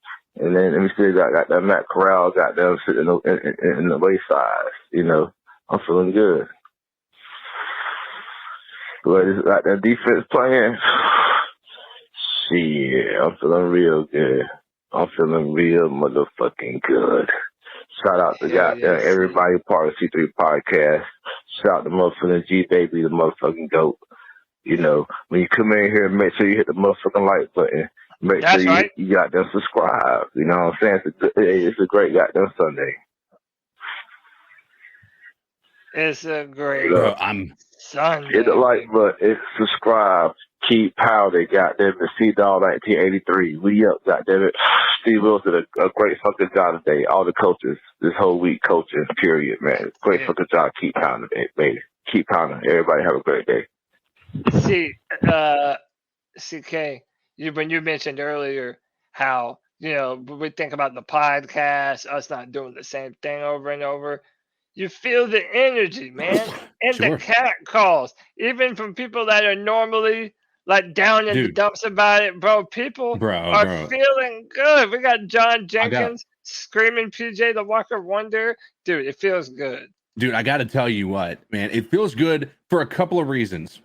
It feels good to be unified as a Panthers fan base for the first time in a long time, dude. Like, and I know not everybody agrees PJ is the answer, and I'm not saying that he is, because I'm not ready to take on that receipts later on when he turns out not to be the guy. But right now, like, we are excited. I know that G Baby's maybe the lone survivor as far as the people who are maybe less than ideal or feel like this is a less than ideal circumstance to run into. But damn, it's been a while since I felt the fan base feel like a family again, man. And it feels like a family today. Yeah. Get in these calls, folks. The number's 252-228-5098. We want you here on the good days, not just the bad days. Greg, go ahead. Well, I was just going to say, I don't know if I would call the ones who are still in the mindset of temper your expectations a minority here. I think there's still a lot of people out there like that, but you're right. It does feel good to like, I feel like it's like I said, it's a conundrum. Like, do I want to enjoy the games and pull for the team, or do I want to play for the future? Like, I'm stuck in that spot. But having a winning culture, looking like we're having a winning culture, is a good sign moving forward. No matter what the future holds with our draft picks or who again, we are going to get the draft pick. We're going to get the draft pick that we're going to get. Right. You know what I'm saying? Is like and I do advocate for. Look, I'm still surprised about this crazy report about turning down 2 firsts. That one's wild to me in this moment, especially before this game, right? Like now, I mean, what's the price of Brian Burns after this game? 5 firsts. You know, but here I'm just saying this is like we were bad enough to earn the first pick until this week, right? Or like, and we still are, to be honest. You know, we're still not out of that, right? You know, it's like I'm not expecting this team to reel off 11 straight, but hey, if it happens, we will get the draft pick we're going to get no matter what. So let's go out there and let's just have some fun, or at least for me, good God. This win right here made it so I can get through. How? Now we got 10 games. I got what? Another 5 losses in a row before I need another one of these. Like, and imagine, seriously, imagine how miserable. Good for 5 weeks. Imagine how miserable it was about to be if literally the only thing that we have to look forward to is tanking, is losing every game for a number 1 pick, where like there really isn't one like have to have super stud that checks every box. There is somebody there. There's somebody there. There always is somebody there. But you can't tell me what it is. I don't give a shit. I don't care about those people though. I don't care. I'm telling you, none of these guys are worthy of that. Have to have, must draft them right now. There's not a defensive end in there. There's somebody in there that y'all are going to be like, oh my God, he's a generational talent. Everybody's talking about Will Anderson, the defensive end from Alabama, but he has a lot of detractors that kind of feel similar to what we say about Brian Burns, that he's not quite big enough to anchor against the run and bull rush people consistently.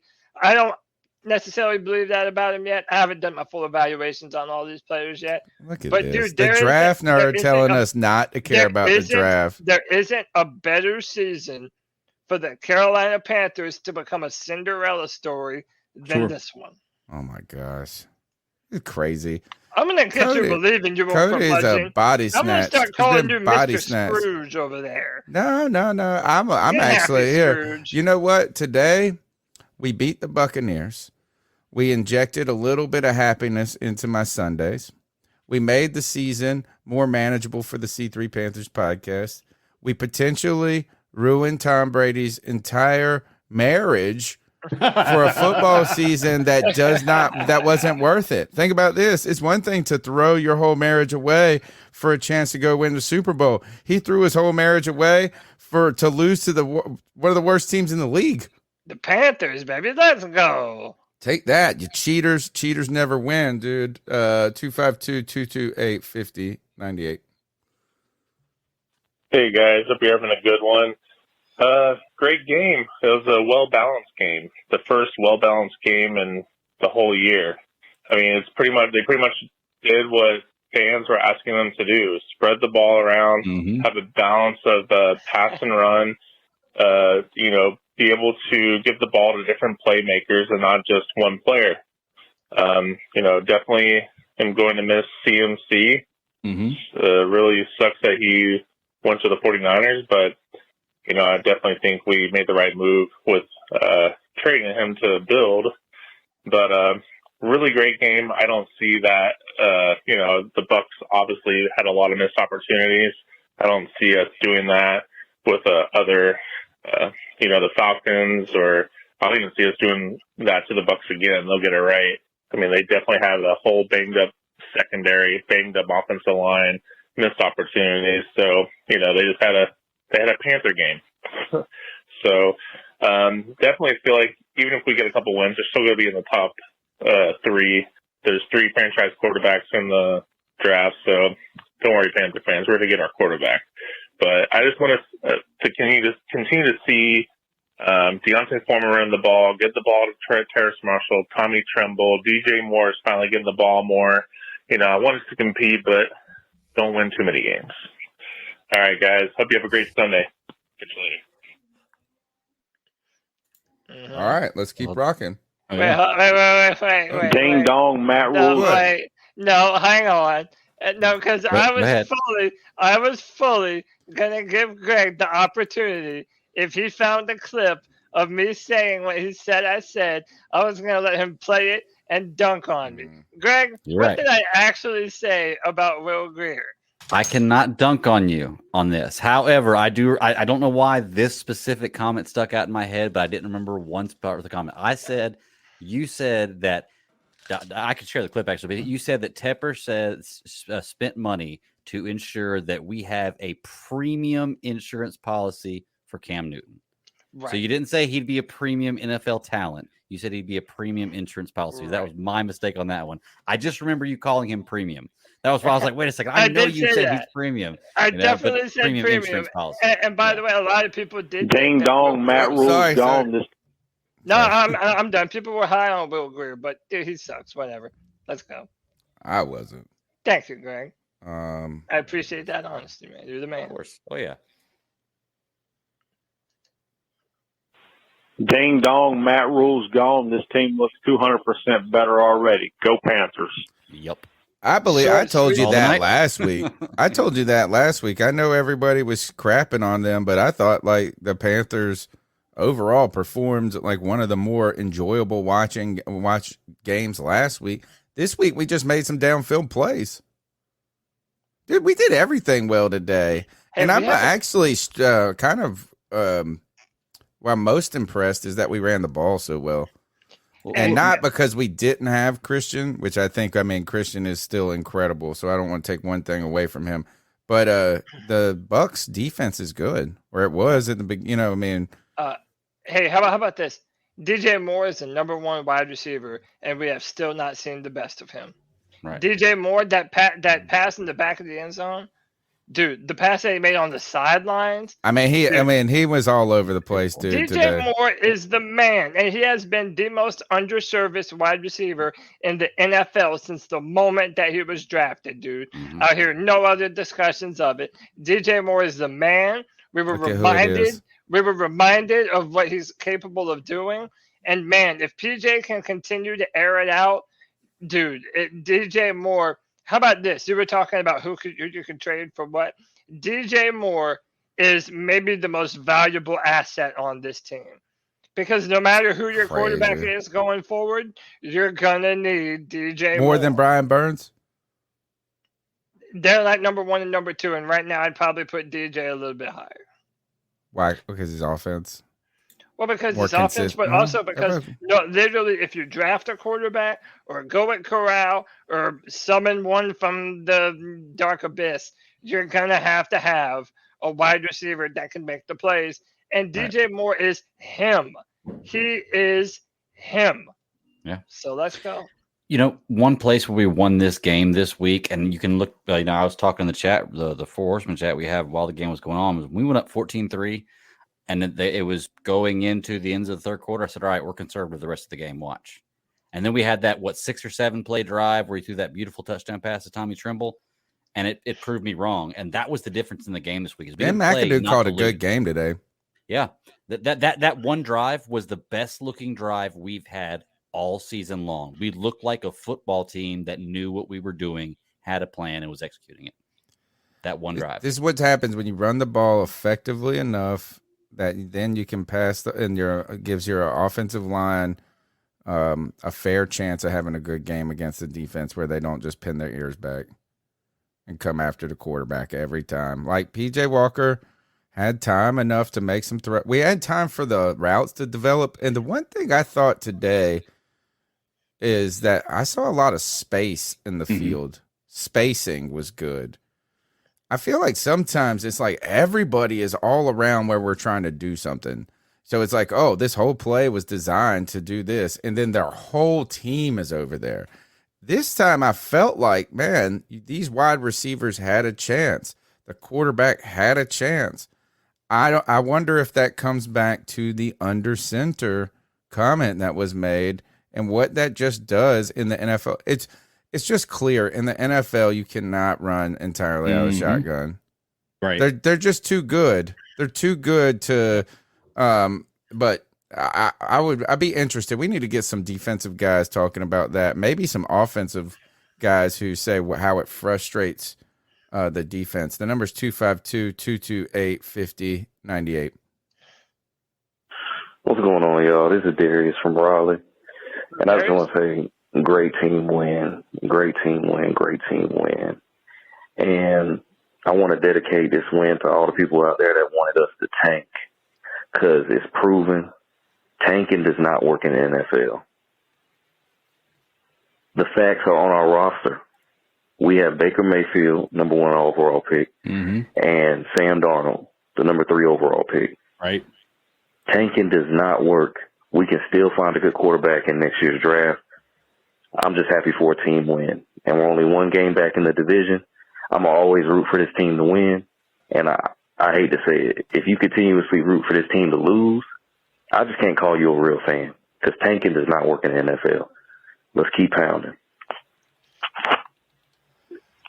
A nice call. Here, I'm gonna give you the applause for that. Yeah, good call. Because I like someone that has a position, right? Let me see. Sure. PJ Walker's. Somebody brought this up in the chat. Is who's taller, Baker or PJ? PJ's listed at 5'11". Haven't seen any batted passes. Interesting. 5'11", so maybe I don't know. It's not just a height thing. No, because I think what's his name? Josh Allen's number 2 in the league, and he's 6'5". Oh, okay. So I want to go back to the tanking call. I think he brings up a good point. Right? Is that the sport of football requires so many players to be good. Right. It's even unlike like you would think that baseball is the next most difficult one in some ways because there are so many people that have to contribute in so many different ways throughout a game and throughout a season, like one player. But a lot of people think one pitcher and one hitter can do it. In football, the quarterback and defensive ends are the only ones that can really maybe, I think, change the game so much that you could say one player is important. It just requires there's so many moving parts. And I think what the real thing is that getting your number one pick, getting the pick, the best player in the draft can significantly improve your team if it works. But I think the cost of tanking, like the psychological and the emotional cost that you give, are not always worth the risk because the one player often doesn't do it. You know what I'm saying? Like, is there so many times where that one player could have done it, but he didn't? Right. You could also get your teammates hurt. Like if you don't make the right blocking assignment, if you throw a pass at the wrong place and get your receiver lit up. I mean, look, CK knows my thoughts on tanking. You do it from the front office. You don't do it by the coaches and the players on the football field. And I think you can make the argument that the Eagles did that kind of recently, and now they're looking good. But overall, the song remains the same. I'm just happy that we won a game, and I'd prefer us to start winning rather than losing for, some number one overall picks. Like I'm 100% on the caller's side. We're not tanking. The first, yeah, and we should probably even start to temper our, what we call it, like the front office tanking, what we're talking about, because I agree with you, Cody, right? There's a difference between, and we didn't put together a roster on purpose this year to tank. That's the other thing. I think another thing of tanking would be like going into the season not thinking you're good enough, so you don't really even invest in that season. So I think we tried, honestly, to put together a good football team this year, and it just didn't work out to this point. So I don't think we tanked before we even got started. So that would be one question about what tanking is. The other is I don't even know if you're front office tanking when you just take good deals for your team in the future. Right. So I mean, I don't think that's tanking. If somebody calls up and says, hey, we'll do this because we're trying to make a run, and you guys, if from the outside doesn't look like it's going to happen this season, you should listen to all those calls. Like you would not be doing your due diligence in your job if somebody called up about Shaq and you could say, hey, well, this is a position we're going to have to replace in the future. We can make, that's just being a good general manager. Yeah. And so I think really if you're going to get the draft pick you deserve. So hey, it's not like even hamstringing Steve Wilkes. It's just like, hey, man, they offered us 2 firsts. That's why I still can't believe this. Brian Burns. They must. Dude. I like what you said right there, because draft picks are like presidents. We always get the one we deserve. Yeah. And I'm a firm believer in that. And I'm a firm believer that, this team is now in a position to evaluate its talent, but also build something back up that we haven't had in forever. Sure. Forever. And that's really important. I'm looking at this football team, and I'm also looking at the front office. and saying, you're right, Tony, that they didn't really commit to any kind of tank. Like, you knew that you were trying to offload Christian McCaffrey, and we were able to get back literally all of the draft that we had lost on quarterbacks and just other dumb stuff. Robbie Anderson was because he was just a cancer to the locker room, and we couldn't have him in there anymore, fighting our coaches every time he doesn't get his way, however many touches or whatever. So even from a front office perspective, everything that we've done doesn't really say tanking either. We've actually made the team better in a way. Absolutely. And Federer deserves some credit for this, should we not? We've all been wondering about Federer and what was his decision? What did he actually do with the quarterbacks? Is David Tepper telling him what to do? I think Federer has done a good job the past 2 weeks. We need you guys to jump in this conversation. Are you happy today about today's win, just for the sake of winning? Do you think it means something positive going forward for this season? Or do you cautiously or in the secret in the back of your mind say this win was hollow calories, empty calories, and just a moment of happiness that could potentially play us out of that first round draft pick? I want you guys to let us know by calling in at 252-228-5098. Let's keep the longest running Panthers podcast, the Postgame Show, popping in moments of despair, moments of happiness, moments everywhere. Let's go to the next call. Hey guys, it was fun to watch. I wasn't expecting much going into this game. Obviously the big news out the week, and I mean I think it kind of helped us.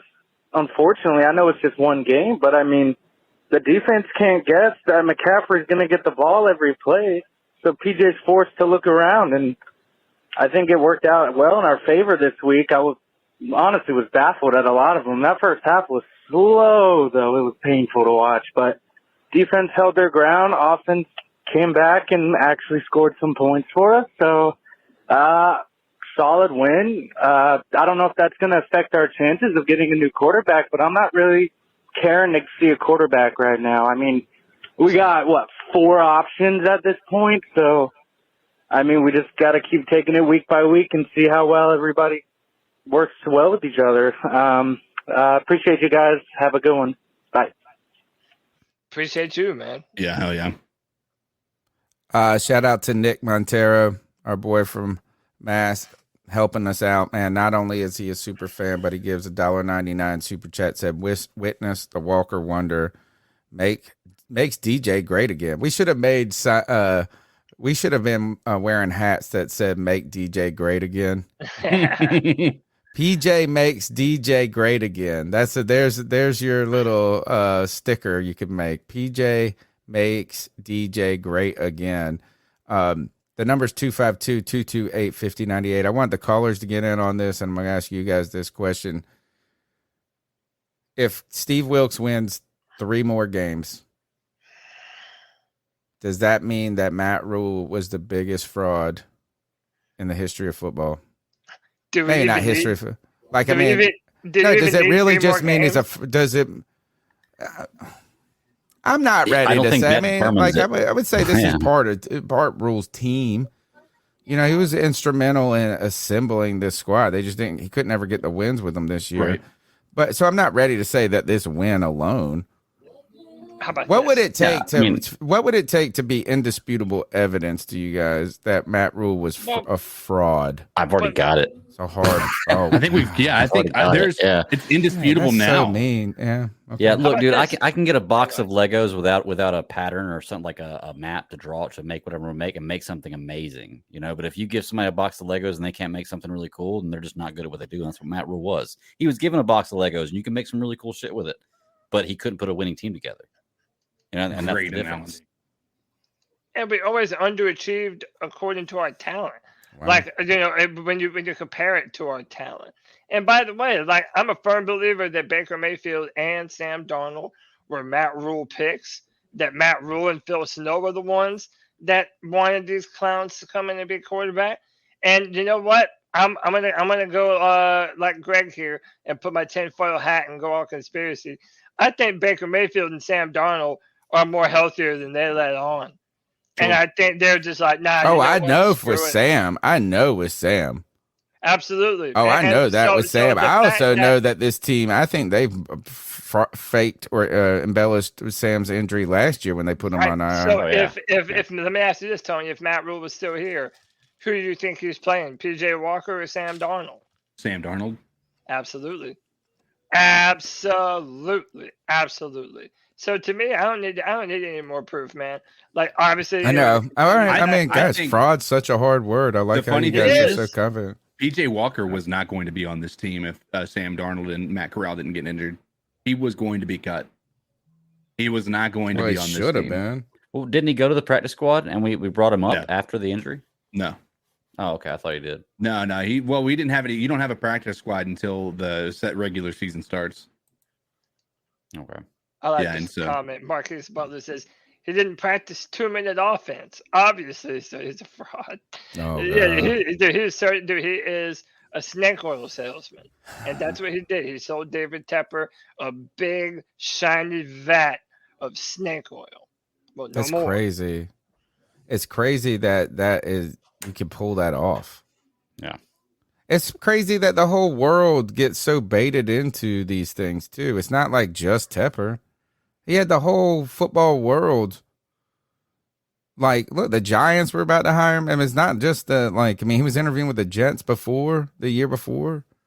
Man, it's crazy. Maybe we should be celebrating him as the greatest. Like, then maybe they'll make a movie about him, like a great heist in the future. It's like you see somebody win.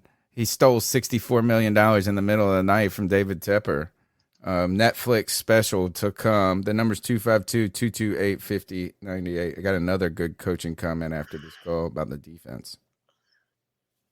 Hey guys, it was fun to watch. I wasn't expecting much going into this game. I think we heard this one. Obviously the big news out the week, and I think it kind of helped. The last goal. Did we hear? It sounded like it to me. I could be wrong, but that sounded Okay. like All right. I'm not. I'm prone to playing the same call twice. I gotta just move through them on my phone. Chuck in Elizabeth City. Hey guys, Chuck from Elizabeth City, aka Carolina sports guy. I tell you what, it's been down and out week. It's been tough, and I knew McCaffrey would probably be traded, and I understand what we got for him. I just hate the fact it was the freaking 40 faggots. I cannot stand that franchise and that fan base. But looking at today's game, ouch. I know a lot of PJ Walker fans are going to be happy and all this. We need a quarterback. And I think we need a center. I like what Bozeman gave today, but I think that's two big positions in need on this team. I like where we're at on defense. I like the fact we're holding ground, guys, and it's a good win today. And it just goes to show you the way Tampa's struggling and the Saints, we play our cards right, rebuild this team right. We're just probably chasing Atlanta, and Atlanta's not that far ahead. We can rebuild quickly, and we got some good pieces in play. So let's just turn it over and make it competent. I was ready to get rid of Federer and get a new head coach. Still think we definitely need a new head coach, but maybe Federer can stay. But keep pounding, guys. This is the epitome of Panther football today. Patrick Mahomes is really good in news. Clyde Edwards-Helaire just ran in a touchdown to take 21-13 lead over the San Francisco 49ers. And Christian McCaffrey's debut, not going to call him Chuck. Came out there firing shots. When it comes to this team, I guess, look, I think he means he brought up a good point about the stability of the team going forward in the next year. We're not a talentless, devoid roster. And one of the things I heard prior to today, because Bozeman started, so I think this messes up this quote, that we had the entire starting offensive line under contract. So you don't have to worry about adding. I mean, you want to add. You're going to add through the draft, but you're not in a position where you have to find an answer and create a new line. Basically, there's some continuity going into next season. So then adding a center, a guy who could be like one of those third-round guys who can turn into one of those premier centers in the league. That's where you get a premier center, is like in the 3rd round, and they're great. You don't draft them in the 1st round, that's for sure. CMC can happen. What's that? What do you do? Somebody put it in the chat. CMC was a cancer. Oh, that's awesome. Hey, I will say this: it removed the crutch. It removed it because for so long we have been so dependent upon Christian McCaffrey to be the be-all end-all of our offense. Yeah, because now you're not dependent on one dude. You're not splitting so many reps, or you're not having to force feed him the football. But you're also celebrating the fact that we just fed DJ again. You know what I'm saying? He had 10 targets today, and the next one was 3 to Terrence Marshall. So you're like, I mean, you can't like say, hey, overfeed one dude was a problem, but now I've been happy we're back to overfeeding DJ. Because one of them produced more points than the other. Yeah, and the problem is you could have done both. DJ could have still gotten 12 targets a game, and CMC played as many snaps as he did. I don't know why taking CMC away all of a sudden opened DJ up so much more, but he was always there.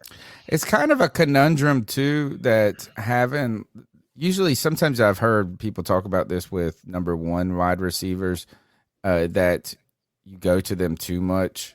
And a lot of people would point to Cam's best season in 2015 was the year he didn't have Kelvin Benjamin.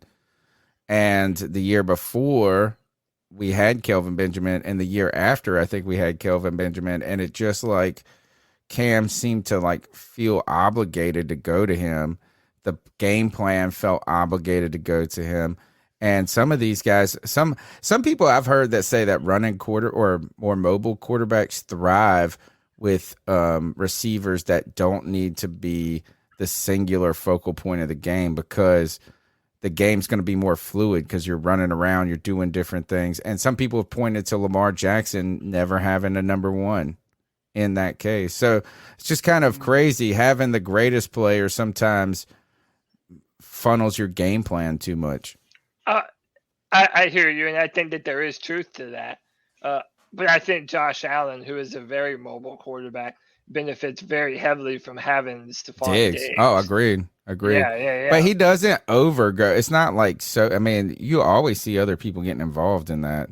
In that passing game. Yeah, so that's the key. Is also kind of a unicorn on those must-have-it plays where you need a big-time player to make a big-time play. That's when it helps to have a game changer on your offense, a true number 1 wide receiver. I'm a firm believer that is what DJ Moore is, and that he's going to have the type of career turnaround that, say, a DeAndre Hopkins did. Nobody thought DeAndre was tops until he had a top quarterback throwing him the football.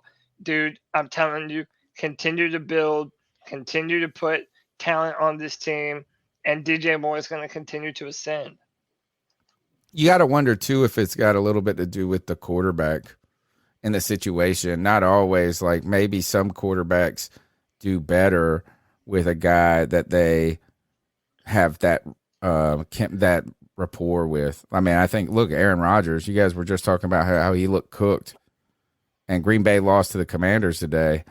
But, like, when he had, what's his name, Adams, like maybe he's just a player that does better when he's got a guy that he knows with. And then some other quarterbacks might thrive in situations where they don't have that. So, I mean, it's just now Christian McCaffrey, though, was what if Kyle Shanahan, though, cracks the code? If anybody can crack the code of Christian McCaffrey, it's Kyle Shanahan. And I feel like this is that the other coordinators, we've just never been able to figure out just the perfect Christian, like the perfect amount of Christian. It's almost like if you guys cook, when you cook like Asian food, there's one of the ingredients is used is sesame oil, and it's like awesome. It does like something amazing to the food, but if you put too much in there, you are gonna it could be 2 drops too much. It's like it's perfect until it's not. And almost like was Christian McCaffrey felt like that for so many coordinators we've had to this point.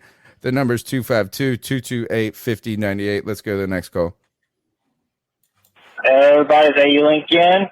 So, one day that I'm moving and that I swore off watching my Panthers get stomped is when they kick a team's ass. What the hell? I didn't even listen to it on the radio or anything. I was just like, I'm just going to listen to it. Some podcast, and I look at the replay and cry later after I'm done with my move. Well, whoops. So I want to look at the gameplay, and hopefully NFL Network is streaming it sometime this week so I can watch the actual game. Because, damn, I'm missing this a lot. But look forward to hearing what you guys are talking about on the podcast. I'm watching it live right now. Keep pounding, and what the hell do we have as a team? This is a real interesting. Thank you for the call. The number's 252-228-5098. Real interesting conversation being held right here in the chat right now about Bradley Bozeman and the run game.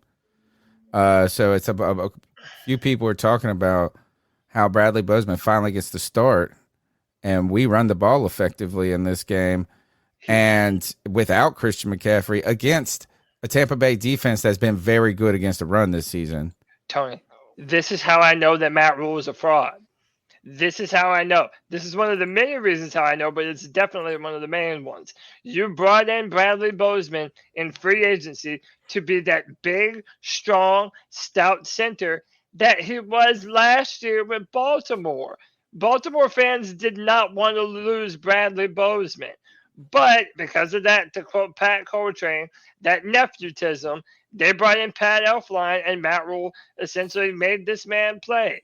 Now, they didn't want to mess up the congruency last week, but I think because of Pat Elflein's injury, this is a perfect opportunity, and it was, to show the world that Bradley Bozeman is the best center on our roster. He provides more. He's bigger and stronger. He needs to be the starting center for the Carolina Panthers like he always should have been.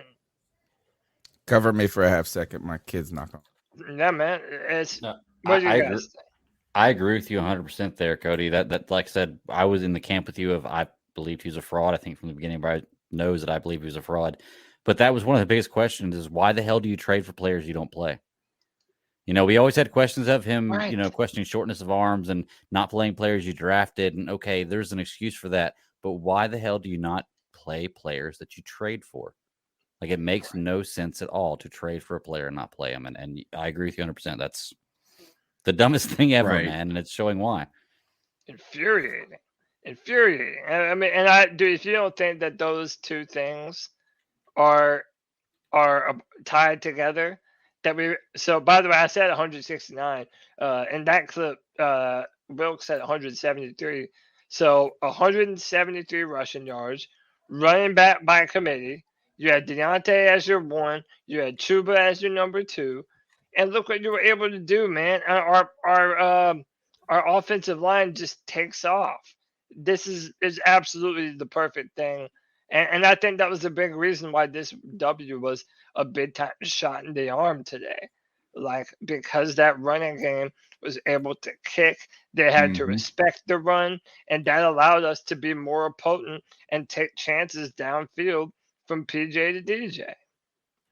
Yeah, I agree. I think that we saw the field open up a little bit more when you have the running back by committee.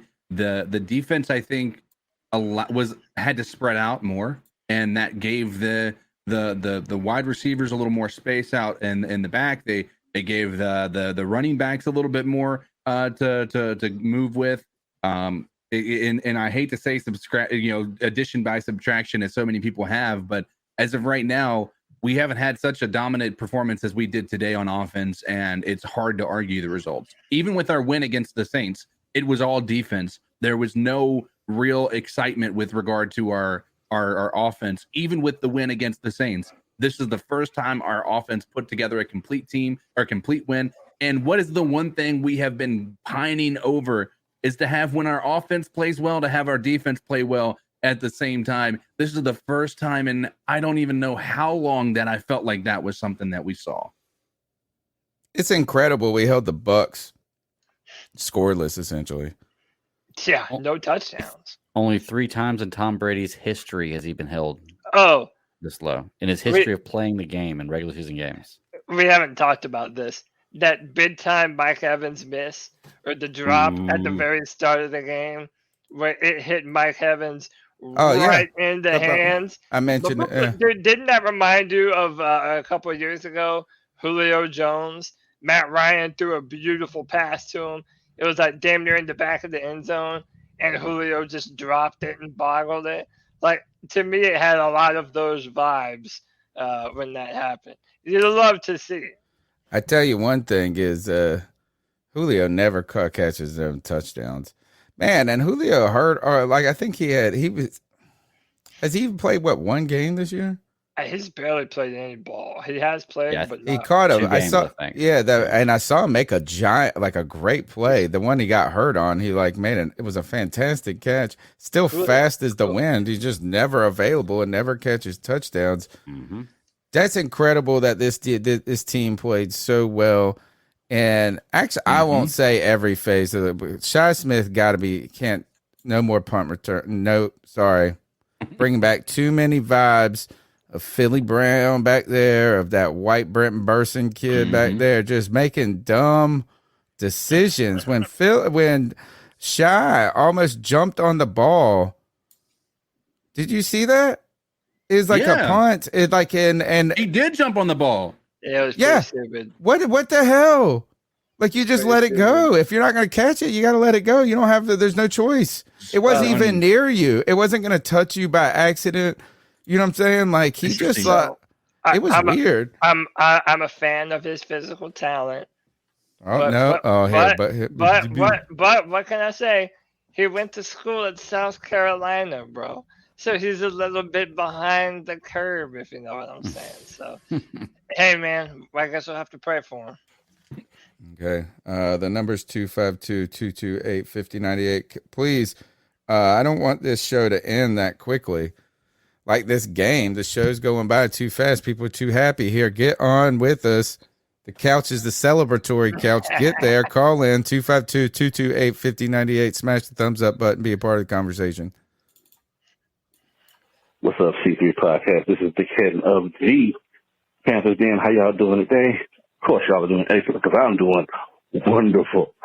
We got a great win. I just want to address the fan base that's still believing this unicorn called tanking. Oh, God. Listen, people, it's never a thing. Players are never going to put what's best for the organization above their particular money. They got attached to incentives and bonuses. Everybody that you saw when these folks was drafted in that room, I'm sure they're paying a few of those bills. So they're trying to get those bonuses. They're trying to get those incentives. They're trying to get their money up. So, yeah, players do not tank. And as far as the coaching situation, do you think this guy is going to just lay down? No. And not get a coaching job when he, you know what I'm saying? Because if it's not for the Panthers, if he gets his wins up, somebody's going to hire him. So let's lose that. Another thing is this: if we can be something now, hot damn it, let's be it now. Ah, darn. I mean, we already got 2 first-round draft pick quarterbacks that are busts on our team. These people do not prove out. We got lucky with Cam. And he really never got a ring, you know, and that's not taken away from anything that he has done, but believe me, you know what I'm saying, he's my favorite quarterback. But situation is what it is, that these first-round draft pick quarterbacks do not prove out like that. They just don't. Look at Kyler Murray. Does he seem the happiest right now? So, and get this too. If we be what we're going to be right now, we may be able to entertain a pissed off Kyler or Lamar Jackson at the end of the season. And we still draft a quarterback, but in that case, we're not really depending on that first rounder to just be our savior at that time. You know what I mean? Let's do this smart. You know what I'm saying? And because we wanted to be contenders, we want to talk that junk, right? I'd rather be able to hold my head up high and talk junk to these Saints fans, these Bucs fans, and all that other stuff. Yep. They're just waiting for a first-round draft pick to come save me. Tell them. Keep pounding. Always. Pounding. Oh, I felt that one. I felt that one. We ain't looking for no first round pick to save us. We can save our damn selves. I like that shit. And I don't care what y'all say. I believe in Matt Corral. I'm not going to take those preseason games against him. I'm not taking the fact that he was a third round quarterback against him. That's our future until something else says different, bro. We got the W. Now we need to pull for more. PJ needs to do his damn thing. Matt Corral needs to get healthy. And boy, these Panthers can roll, baby. Let's go. Love the call. Love the points you guys are making. I just disagree with one thing that you're saying, Cody. And that is, I actually like your confidence in your evaluation of Matt Corral. I like that. But if you were just being appointed GM of this team, you, Cody Lashney, and you did not pick Matt Corral, you could not go into next season with that being the plan. You have to evaluate the talent you have on the roster. You cannot and do in good faith to your organization going forward with top 5 pick, go into next season saying we think we have the answer on the roster. There's no way. How about this though? Coming off an injury. Okay, how about this? Do you have to take a quarterback? What if you're not number one? What if you're not number one and you don't have a chance at CJ Stroud or Bryce Young? Are you just taking the next best Joe Snow who you're hoping can turn it around? In that point, maybe you do add more talent and see what you do have in Matt Corral. What do you do at the quarterback position in 2023 then? Well, it depends on what kind of year he has, man. No. I mean, you can't walk into the season with just naming Matt Corral the starter without you haven't coming off an injury. Like, what else are you going to do? You're just going to have him at you can't go into that season with that being the plan for a new head coach. I mean, welcome to the league, bro. Here is a guy that you didn't draft who's coming off of an injury, who has never played in the NFL. Let's see what we got with him. So what would imagine you do? what the season would look like? Like you would have to go and get a free agent. Or do you think that either Sam Darnold or Baker Mayfield would be willing to re-sign here for pennies on the dollar? Do you want one of them to re-sign for pennies on the dollar? Well, then what would you do? I mean, it's like you can't say these kind of things and then not actually be willing to commit to the plan that would require it to happen.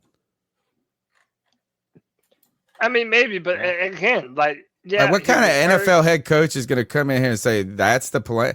Like, you want me to do that? If PJ Walker plays well the rest of the year, oh my god, maybe it's not such a stretch to say, okay, we got the rookie that we drafted, That's the stupidest thing I ever heard. and PJ Walker has made some headway, and he put us in the position. This is sleight of hand, CK.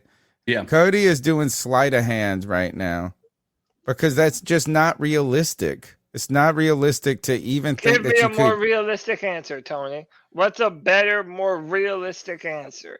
Are you reaching for just whatever quarterback is available, just whoever's there?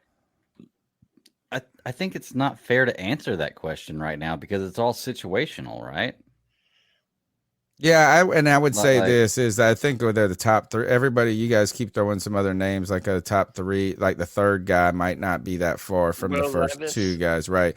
So I will say that. The other thing is I'm more interested in this is like how you justify next season, how you don't call that a tank, how you could even say Matt Corral has it's not a good situation for anybody, for the coach, for the quarterback, the plan for that season. Right. And if you really do believe in Matt Corral that much, you're going to have to then sign someone to a 1-year deal.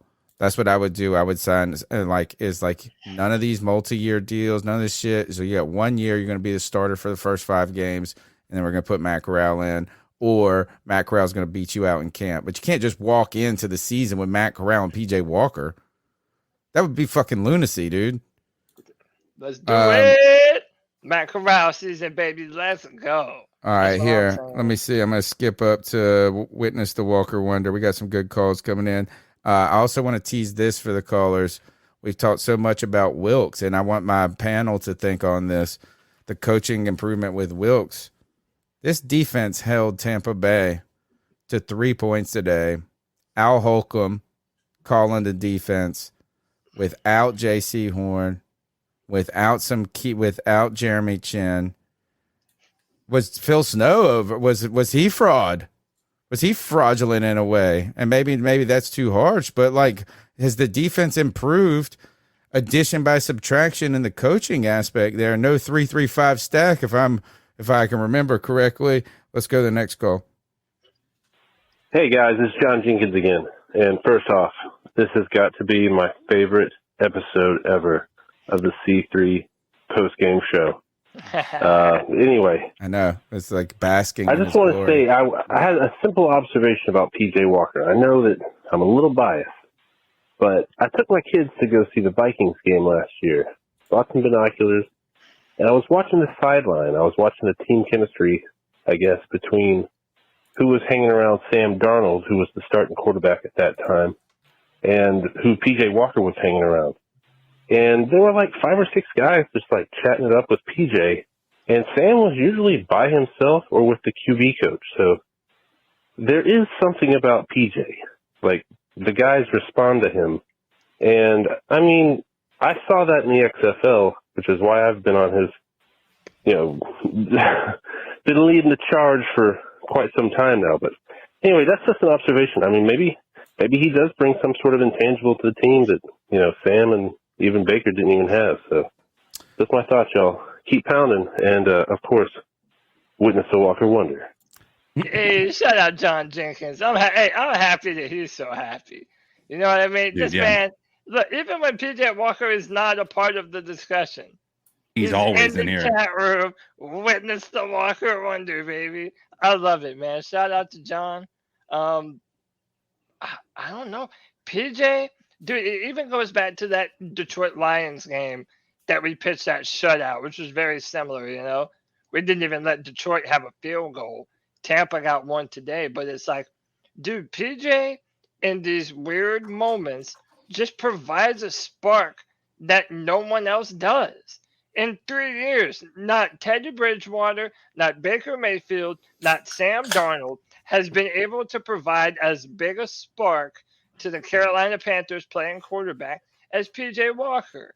And that's like undeniable at this point. Callers, right. What did you guys think about this defense with Al Holcomb? Was PJ Walker the start? We'd like to hear your thoughts. And I'll tell you this, PJ Walker reminds me of I'm gonna say this name and not a single person, maybe one person in chat who's an old friend, but probably won't even know him. Kid named Travis Bailey. When I grew up with. Travis. You don't know Travis. He went to high school, middle school. You're different to say. And I would say this is, first of all, he's a super nice dude. But he was always a guy that was like never the best on the basketball court. He's never he wasn't the tallest. He was just athletic and always made your team better. Man, obviously I wasn't that dude. I was a guy I was too short, but PJ Walker's that type of player to me. It's like everybody likes him because he's never making your team worse. So, you know what I'm saying? It's like on the playground when you were a kid, like if you had PJ on yours, he was that little kid in soccer that was probably running around dominating. And you're like, dude, it's like every time we add PJ to the equation, things get better. The number's 252-228-5098. They don't get worse. And that's the truth in Carolina. Adding PJ didn't make us worse. That's the way to think about it. Let's go to the next call. Did Russell Wilson get hurt? Today felt like a very balanced win. Honestly, today they did the one thing I felt like they should have been doing while McCaffrey was here, and it sucks that it took McCaffrey leaving for them to decide to use running back by committee. Because when you take and you move the ball where you can't just key in on them dumping it off to McCaffrey or you just know the ball is going through McCaffrey. It gives it opens the field for you to be able to do so much other things. Where, DJ was, motioning back and forth across the formation, and you got Foreman breaking out big runs, and then they taking after his big runs, they putting Chuba in right behind him. So you always got a fresh pair of legs. And this defense is just flying around. Today, I seen a version of football where it seems like the team is trying to rally together. And for me, that's good enough. I was at a point, I stay in Washington. I'm from the North Carolina area, from Lumberton, North Carolina. I was in the military, moved to Washington, so I'm right like 30, 45 minutes from Seattle. But I refused to go to a Seahawks game unless the Panthers was coming. So I bought tickets to go to the, I think it's week 13 game here in Washington. And I was about ready to sell my tickets because I was like, I don't want to go see this team. But I ain't gonna lie, what I seen today just, I don't know, made me feel good, made me feel like I'm definitely not selling my tickets. I'll be there. But it just felt like a good family brand of football. And then to watch how the guys are rallying together and the command that Steve Wilkes had, I wouldn't mind seeing Steve Wilkes as the head coach going, not just I wouldn't mind a Steve Wilkes tenure to see how he can build through the command that he has in the locker room. That's all, man. Keep pounding. It was a good win. 1 week at a time. Let's go. Let me ask a go ahead. Oh, well, so I was going to say this, Tony. You're saying that I'm crazy if we go into, if we go into next season with PJ Walker and Matt Corral as the starter. But okay, think about it here for a minute. Let's say we win this division. Let's say this is a 2014 year where everyone is just down. We already whooped up on Tampa Bay. We already whooped up on New Orleans. We haven't played Atlanta yet, but I'm not scared of those punks. Like, not at all. So if the Panthers win their division and PJ Walker takes us into the playoffs, well, then you got the quarterback that got you there and a rookie quarterback. What else do you need to do? Like, how many teams even have 3 quarterbacks on the roster? That's the stupidest thing I ever heard. I'm sorry. You cannot look, as I got a couple of this brings up a couple of questions for me. But I'm not going to talk about this PJ Walker. If he makes the playoffs and go in and with him as the starter next year, look, NFL seasons are too precious. That's right. They you know what I'm saying? They look, it's like there's not enough room for error. And you can't go into next season with a legitimate plan of being a guy who we know is not capable of really being a long-term starter or not even a long-term, but a season-long type starter. We know enough about PJ for that. And then the unknown of Matt Corral. It's too much risk for one season for that to be the plan. I'm not saying that you have to give up on Matt Corral. That's not what I'm saying either.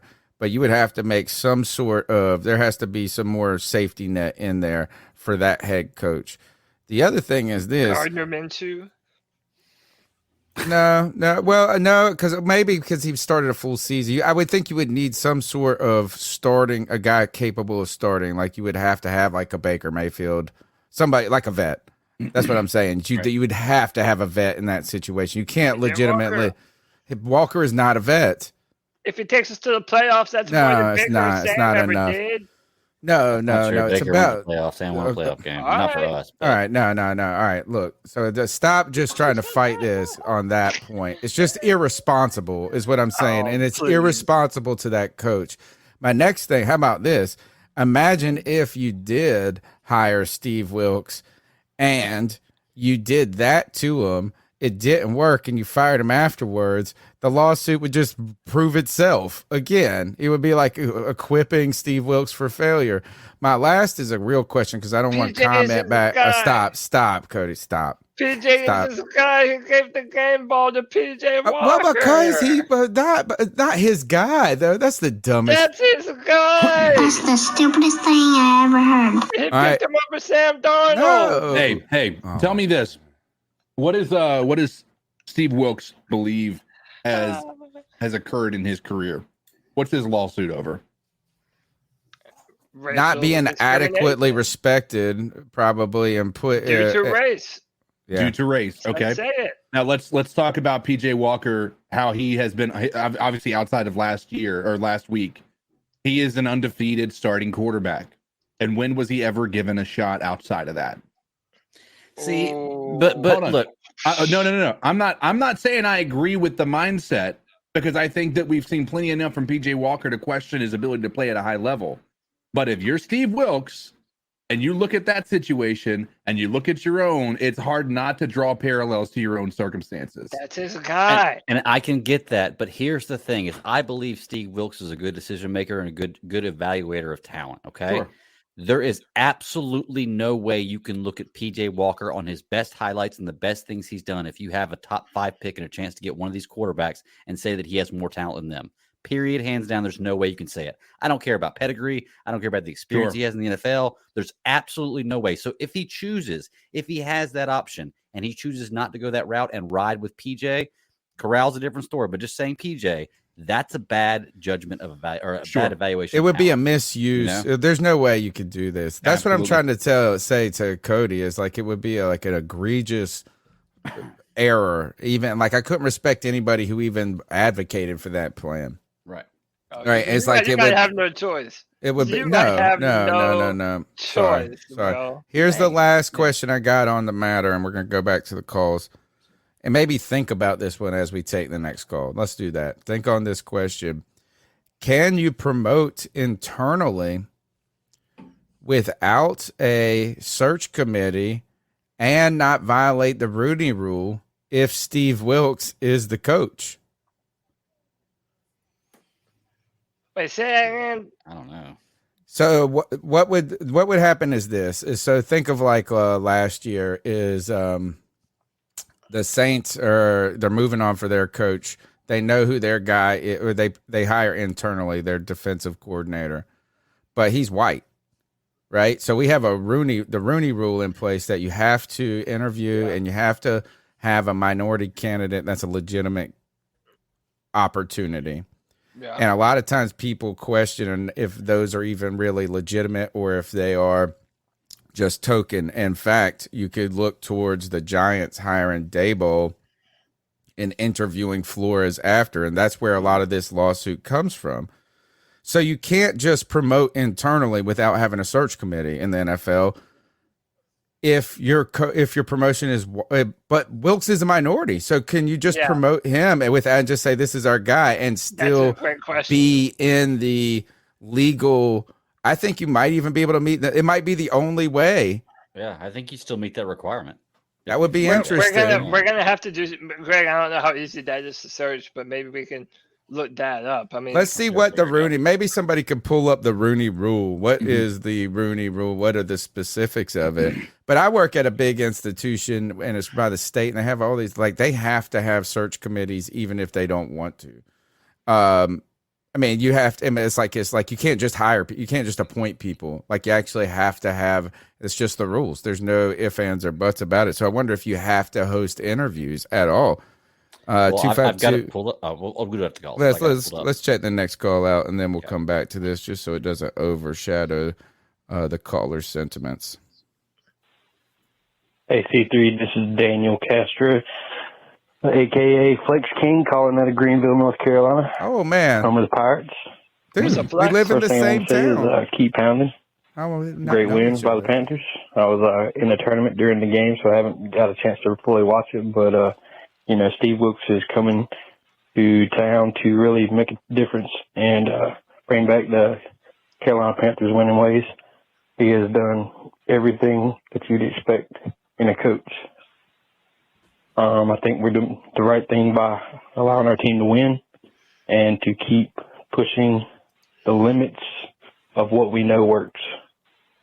It takes a special coach to win in a small market, and they have to know the layout of the financial and economic gains that we have here in America and in Eastern North Carolina. I really want to say thank you guys for all the work you do, and we should probably look for a pretty long-term success next year. I don't think this year we're going to live up to the hype. I think we can probably pull 9 wins out, but, you know, you never know what can happen. I really think that we'll ride PJs for as long as we can to get some of those extra wins, but all in all, we'll probably end up switching to Sam long-term to allow him to see what he can do behind a better offensive line. Kind of fun to you get to see the growth and progression of some of these players that we haven't had a chance to really see because they've been stifled behind just a terrible, terrible mantra and ideal system that Matt Rule brought to the Panthers, and I'm just glad to see him gone. One other thing is that DJ Moore and Sam Darnold had the best connection of all our current QBs on the roster. And the fact that we can run behind this line and it's getting better every week, man, that's the groundwork. Our defense is where it's all at, you know, because we can't win the shootout games, but we can win a 24-point game, you know. So that's a recipe for success, controlling the clock and moving forward. I just want to thank you guys for the time again, and keep up the good work. That's right. Keep pounding. There's 10 more weeks in the season. There's 10 more games. I wonder what this Panthers team could do going forward. I tell you, if you play like this today, you're not going to be a top 5 pick because it's too complete of not turning the ball over, running the ball. And look, there's no way you're going to win like this. This was crazy. This game was over at like 3:30. We were playing a hurt team. Yeah. No, I mean, like the clock. It was like in high. This is actually what they want every NFL game to be, like this exact length right here. Yeah, get in, get out. 2.5 hours. Yeah, it's like, I mean, it was the almost halftime at 2:00. Yeah. Like I was like, what in the world? Like if you show, I've turned on the TV 10 minutes late, and you were turning in the 10 minutes late. You missed the first quarter. Who's our next game? Atlanta. And don't we have a Thursday night? You better get your rest. It's not this Atlanta game. It's the next Atlanta game. Oh, it is? It's our home. Yeah, it's our home This game. one's at Atlanta. Oh, I have those rules. Yeah. Let's. All right. So we're going to be hiring a new head coach this next year. Steve Wilkes is, he is interviewing for the job. David Tepper was asked if he's a legitimate candidate, and he didn't want to overcommit to saying yes, he was. He wanted to really, he's basically acknowledging he has a hard task, but he also said that he would love to see Steve Wilkes show that he needs to be in a certain way.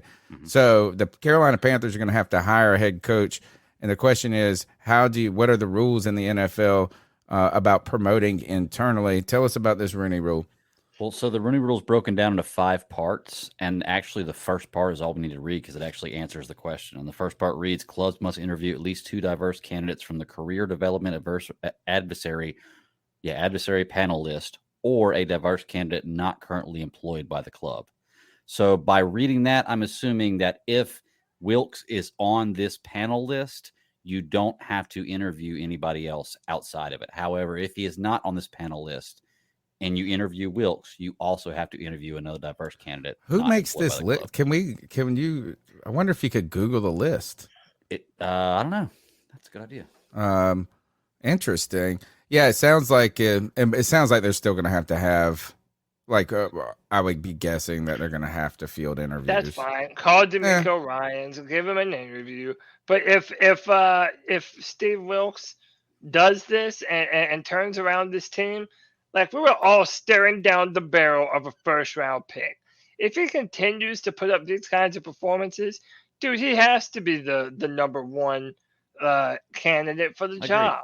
Yeah, I think Tepper should. If I was a Tepper right now, with the way my public image was, right, and trying to restore things, I would only interview minority candidates for this job. What if you did that? It's like Wilkes, Reverse Leftwich, Deuce Staley. No, it's not even discriminating. I'll just say this: these are the only candidates I'm interested in. Yep. All right, let's go to the next call. What's up, C3? This is Stove. I just wanted to put a couple quick pointers out there for you guys. When Steve Wilkes took over, I just wanted to see improvement. I didn't care if they win or lose. I just wanted to see them improve. And I think we've seen that in the past couple weeks. Guys, did you see the defense? They look great. I mean, they did a great job with disguising what they were doing. We might be balling for the next few weeks. So, guys, keep pounding, and I'll talk to you later. Boy, one win will really change the ship. You wanted to say this is don't let one loss really ruin your whole outlook of the season. Well, one win right here will send us to the playoffs. We're over here. Cody's over here talking about starting PJ Walker next season. I mean, that's what giving them I want a legit competition between PJ and Matt. Gosh, such a silly goose. Is that a real legit competition though, Cody? Like, if Matt Corral's as good as you say he is that a legit competition? No, I think Matt's going to win. I think Matt can be the future. So you want Wilkes to be here so Matt gets the starting spot regardless, hands down. Poor guy. Yeah, poor Wilkes is going to get Wilkes going to get screwed twice if Cody's the GM. No, that's Cody's going to come in here, give him Josh Rosen, going to give him Matt Corral, and then he's going to dang. That's perfect for me because I get to pull for the Panthers going forward, get some W's. PJ gets to prove himself. Steve Wilkes gets to prove himself.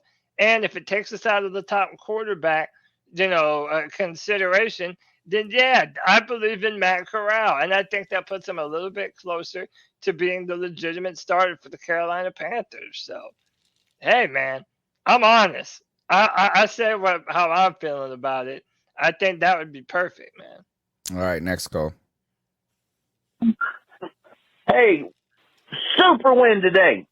I know some people may be a little smidgen upset because right now we don't qualify to get Young or maybe Stroud is going to be gone. But that's good because they suck anyhow. But Hayden Hooker's going to be there for us. And either way, the video where Tepper hands Steve Wilkes the ball, the game ball, will bring tears to your eyes. Keep pounding! Hey, keep pounding. I loved it. No, I'm glad CK brought that to my attention. That was incredible, man. That was awesome. Happy for all those dudes, man. They deserve it. Heck of a game going down. And what is the name of the Arrowhead? 40, Candlestick? Yeah, is it? But it's not Candlestick. Levi. Yeah.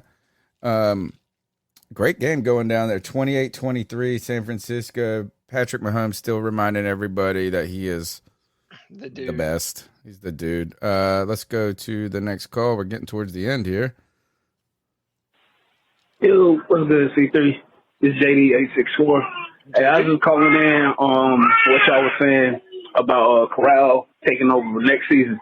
And I had the thought, like, the best case scenario would be that Wilkes and McAdoo and company are able to have success this season, right? In that scenario, say the Panthers go 8-9 and they decide to bring Wilkes back. And Wilkes decides to bring McAdoo back. We all know McAdoo was someone who was high on Corral. So you got the OC who is high on this QB. Now this QB has an opportunity in this system that he's been in for a year, and you can actually run it and see how Matt would look. Like, again, like we saw today, McAdoo can call a good game. So you pair McAdoo with his guy and Corral, and we all know the talent that Corral possesses.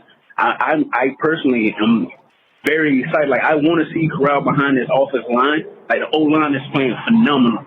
So then you put a QB behind them who can get the ball out. Like, his release is just ridiculous. You put them two things together, you could have something special. So that's just my opinion on it. Appreciate you guys. Appreciate the show. Keep pounding.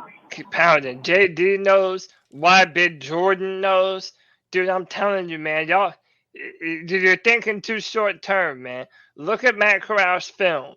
Go watch what this man is capable of at his highest level, dude. I'm telling you. Sometimes you bet on talent long term. No, Now, you can't do this. You can't responsibly do this with a guy that's coming off a major injury. Give me a break. You can't.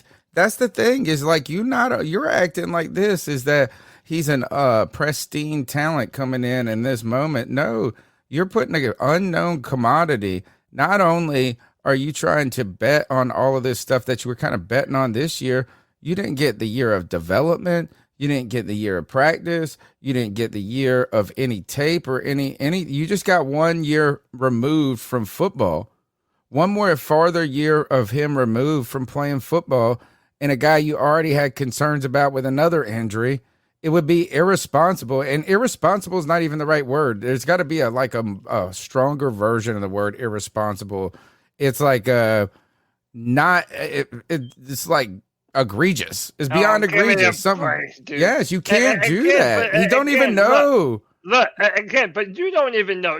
Have you watched 2 games of Ole Miss football? With No, Matt I can Corral? tell you this is that you can't bet on a guy that's coming off an injury like that. That's got so many unknowns. The injury alone, bro. Why couldn't he at least be a part of a competition for the starting job? Well, that's fine. But I would also draft another quarterback, or that's why I said you have to get a vet. You can't just go in with PJ all and him. we do is overdraft for vets that aren't worth it. That's all we do. Why do you want to do the same thing over and over? Crazy. To Tony's point right there about the injury, you just made the argument a little while ago that Corral was a Heisman candidate or was like in the talks for Heisman before he got injured.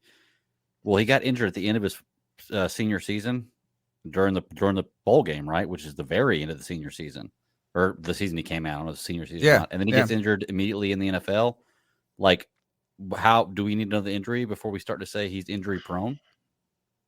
Like, I mean, no, don't worry. That he can't. It's You won't have that conversation. He likes him too much. Him and is like Shy Smith's buttery fingers. No problem. That's where, I like his physical ability. There is one legitimate criticism of Matt Corral, and it's what Greg just said.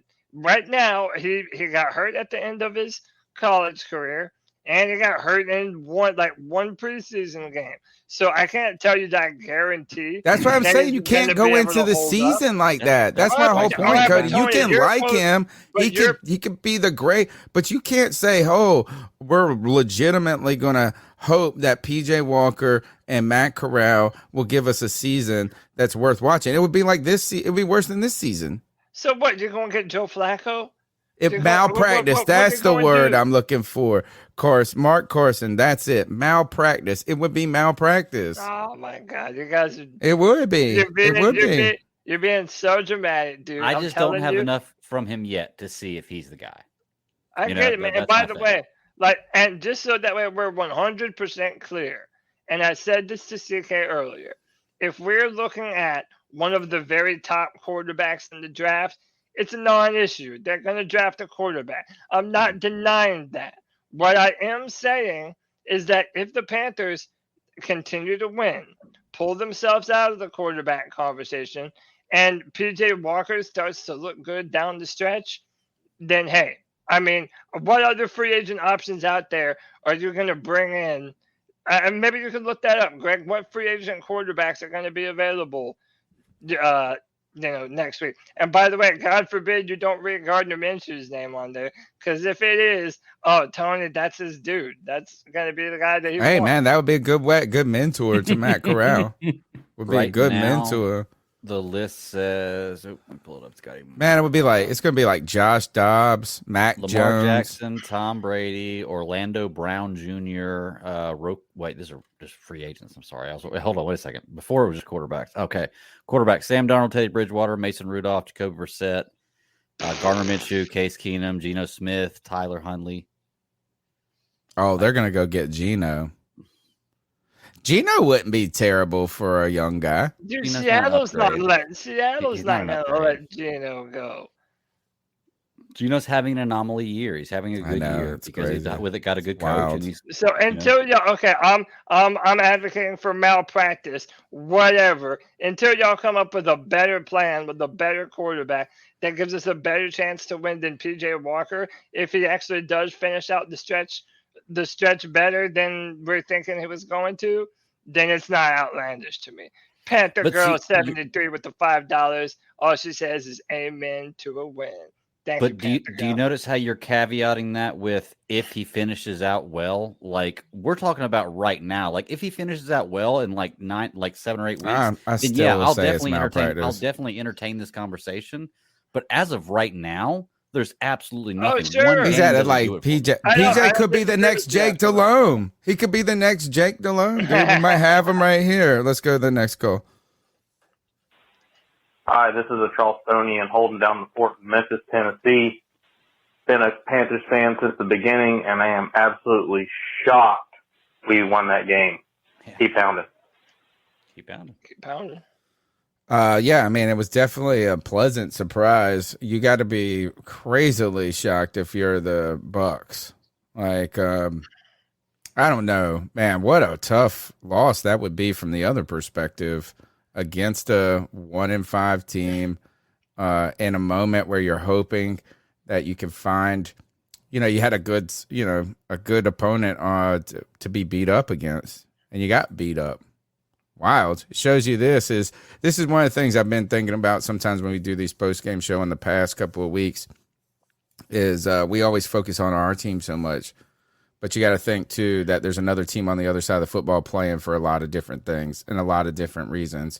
So when you're if you're a Bucks fan, you're thinking about all your injuries, about how this game factors into your whole season, and you're just thinking about it from the inside. And then on the other side of the football is damn Steve Wilkes and the Carolina Panthers are trying to win some damn game. Or they're trying to win. They're trying to find a reason to go to work tomorrow. And sometimes we forget about that. I felt like that when we played the Giants. It's like I was just thinking about like, oh, this is where we're at. This is how we match up. This is what we can do. And then you're like, this team right there is trying to make a season out of it, and they are. They beat Jacksonville. There was 6-1. Mm-hmm. Kind of inflated 6-1, but yeah. Hey, I mean, we caveated. We got some cool. Look at this. This warms my heart here. We got some super chats to hit up. Who we got here? Oh yeah, we do. From JD, he says, "Did y'all see the locker room video of Wilkes getting the ball to Tepper?" We absolutely did, JD. Rewind the stream a little bit, and maybe we'll play it again here in a minute if people. Yeah, really we'll play it again. We want to see it again, and we also got one from. There was another one too. Did I not get it? Panther Gal, I believe. Yeah, gave a super right. chat. Panther Gal 73. Amen to a win. Amen to a win. Appreciate Thank you, you for the Panther support, guys. You can support the show by just smashing the thumbs up button, be a part of the conversation, jumping in the chat. And remember, we've been growing at such a good rate. Is like I'm getting spoiled, and like I'm like, oh, we had so much success last week. You want to duplicate that success. You want to keep growing. You want to build on the success. Just like today, we're celebrating this Panthers win. They want to build on that success. And you can do that by leaving comments, seeing and finding us on social media, and just continuing the conversation. It really helps us grow and continue to build this community. Let's go to the next call. What's up, C3? Michael Davis here. Want to tell you what a great day to be a Panthers fan. At the game today, I noticed a couple of things. Our team took the field. I'm not saying our stadium was packed up with Panthers fans, blue jerseys. I noticed that. There were plenty of Bucs fans there, but when our team took the field, something felt different. You could feel it in the air. They looked light.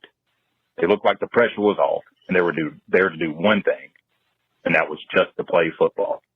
Thank you. Mike Evans dropped that first pass from Brady. I turned around to the Bucs fans behind me, and I said, that was y'all's one shot. You're not going to get another one. And I meant it because you could feel it. There was no pressure today. The team had fun. The defense looked great, better than great. And keep in mind, we're really only playing with 2/3 of the defense we actually could be. I can't wait till next week. We're going to run through the South. I'm breaking out my 2014 calendar, and we're going back in time. keep pounding. Nice. I love it, man. I love it. I love it. And by the way, I did notice that. I even said we were all watching the game together, some of us, and I even said, man, there seems to be a good crowd today. Like I expected it to be like that San Fran game where it was No, the Bucks don't red travel, jerseys. dude. They don't got they don't got a fan base. Yeah, but I figured it might be Tom Brady's final season. Maybe there's gonna get a lot of people here. I don't know, man. I thought that it was a good crowd. Like I noticed it on TV. Because it was probably it's only the hardcore Panther fans that are still going. You know what I'm saying? It's like you got rid of like people, the businesses. See, one of the things is that because Charlotte's like in the financial industry, they give away tickets like for companies all the time. Like every company in Charlotte owns PSLs and they just give them to their clients all the time. And that's also one of the reasons that you have that kind of sanitary environment sometimes is like, it's not just fans that are PSL owners, it's businesses that are PSL owners. And you're at the point of the season where they're so bad, people like the clients are like, nah, I'm good. So the people that are there are the ones that are just really there because they love the team through thick and thin, maybe. And the Bucks don't travel well. Their fans don't. It's a long trip, right, for fans from Tampa to Charlotte. How about this? Where's the game at? So the game's in Atlanta next week. Yeah, yeah. Atlanta fans travel pretty well to Charlotte. There'll always be a bunch of it. You know, it's not. So, I wonder. I wonder what the game will be like next week in Atlanta. That'd be a cool game to go to, actually. Yeah, it'll be interesting. It'll be an interesting one with this type of a game, with that momentum coming in and them having taken the loss that they did against the Bengals. That's a demoralizing loss, 35-17, and they just walked all over that Atlanta defense. How did Kansas City just go up so quick? It's 37-23. 45-yard touchdown to Juju Smith-Schuster. And here's another one. Look. And Jimmy Garoppolo got a safety in the end zone. You think CMC sitting on the sideline another going, one? damn, I could have got a win today. No, is you're that behind. The one you were I'm behind? You probably need to get another stream or refresh it. Yeah, it's 43-23 right now. No, well, yeah. So I'm at 6:05 on 4th. I'm on Hulu. It says it's live, but I mean, I'm behind, obviously. But good God, they just put the whooping on San Francisco. You don't like to hear it. Mahomes. I tell you what, and Andy Reid. I mean, Incredible. I know that Christian has got to be happy because he's not the only playmaker on that team. But I tell you what, to go from one shellacking to another shellacking, it can't feel great. On a team that's way better. After the team you left just beat and shellacked somebody else. I know. Like you left and the team you left won. The one win that they got, you weren't there for? Yeah. Mm-hmm. Man. Kansas City is legit, though. Dude, Mahomes is insane. You know, he's the only great. player ever Incredible. to average 300 yards a game, ever in the NFL history, to average over 300 He's incredible, dude. Yeah. He is incredible. He just like he would be a bigger star if his voice wasn't sounding like Kermit the Frog. Yeah. Like, I mean, he's not going to get the commercials like as much. He's just not but and his brother's weird. He's awesome though. And it's like it's just not fair. It's just not fair. The game looks so slow. The thing with that 45-yard touchdown is, again, it was a 15-yard pass to Juju Smith-Schuster, and he did all the work. Yeah, but he saw him. I mean, it's wide open too. Sure. Andy Reid is the genius. Yeah, that's the thing is I give all the credit to Andy Reid. I don't give much credit to. I'll give some credit to Patrick Mahomes. Don't get me wrong, but I think if he was to go to a really shitty situation, I think Patrick Mahomes looks a lot less like Patrick Mahomes right now. Interesting. I know he's got commercials, ICP. Mahomes already got commercials, but they're not like they don't crush. No. He's not the most. All right, so like fine. Do you think he's charismatic? I'm saying this is that if he was even more charismatic, he would be the biggest star in the world. Right? I mean, like, think about this. He's had more success than anybody. Yeah. Man, like, as what I'm trying to say is that, like, the Kermit the Frog voice is the only thing that holds him back. Only thing. And his brother. His crazy-ass wife, maybe. Nothing holds him back. Okay. All right. All right. He's the man. My bad. Bad take, then. Bad Even his take. Kermit voice is a part of him, man. Okay. Bad People take. say I yeah. sound like a Muppet. I don't give a shit. I don't have a problem with his voice. What I'm saying is this is like what it's like this. It's the most beautiful. It's like finding the smallest imperfection with the most beautiful woman. Like that's the only thing. It's like, oh, she got long toes. Like that's the only thing you can find on her. Like I'm just saying this is the dude is right when you start to forget that he's the best in the league and you start to say it's Josh Allen, he reminds you. Mm-hmm. He's the best right now. He's better than Josh Allen. What? That's a good Patrick argument. Mahomes. Who do you That's think a we've been good talking argument. about? I disagree with that. I would take Josh Allen over Patrick. I would too. Okay. I think they're both very good at what they do. Let's put it that way. Yeah, I don't think that's a really big make a margin. determination of who's how about better that? than the other. The two Yeah. best quarterbacks in the NFL. I think if you reverse both of their roles, they both have the exact same success. Are you trying to that tell me that Josh Allen's voice doesn't go into your rationale some? I don't think I can remember what Josh Allen I'm just sounds like. to be kidding. honest I'm with just you. kidding, guys. Guys, it's so literal. All right. Look, the only thing I really want to talk about still, and I feel like everybody's ready to go.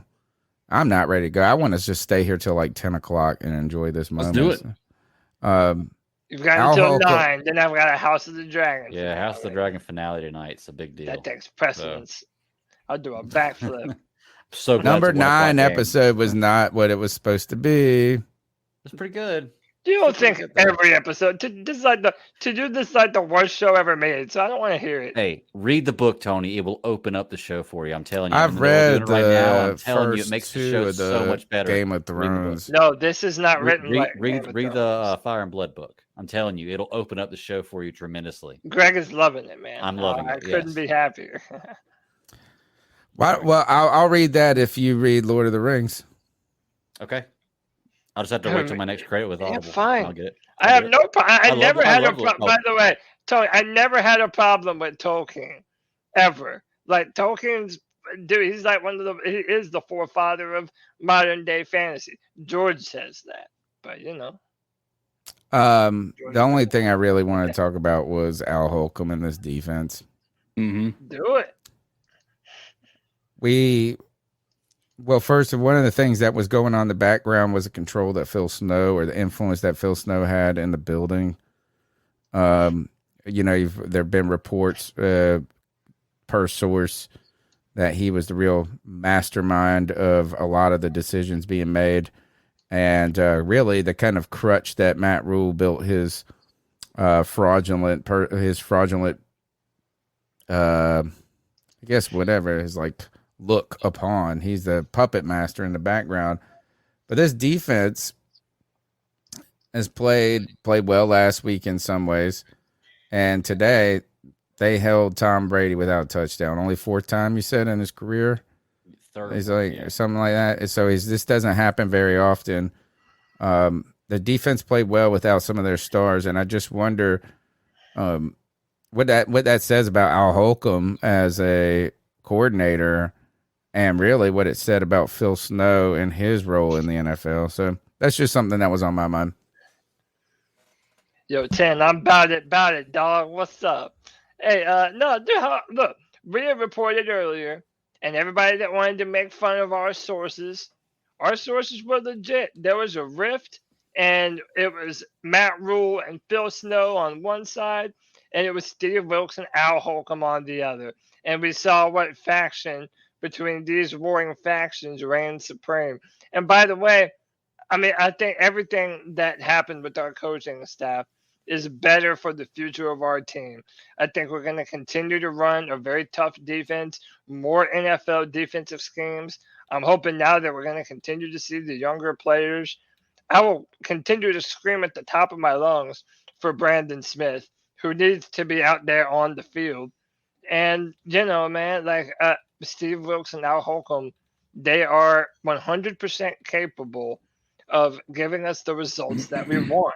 Is whether or not we're going to continue to believe in them after this season. Too much football left to play, man. Yeah. Still a lot. Yep. For sure.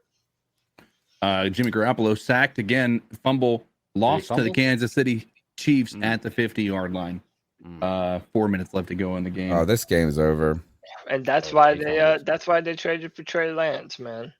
They traded for Nah, that's not Jimmy Garoppolo's fault, dude. That, if you would have seen that, he just stripped the ball. He was no. That's what he's not. He's not blaming Jimmy Garoppolo for the sack. He's saying that they drafted Trey Lance so that he can escape that type of pressure. Right, 100%. Kind of. He just couldn't see it. I'll say that guy. I think they actually are slated to make the Super Bowl this year. Until this, the 49ers thought they were. No, no, they're about to get nasty. Yeah. They might actually. Their offense might get nasty. It's just like they ran into a tough team today. It's not a good matchup for exploiting CMC right away. Jimmy G has not been good. I know we had the experience with them ourselves, but I know they haven't been good. They wouldn't be better this year though with Trey Lance.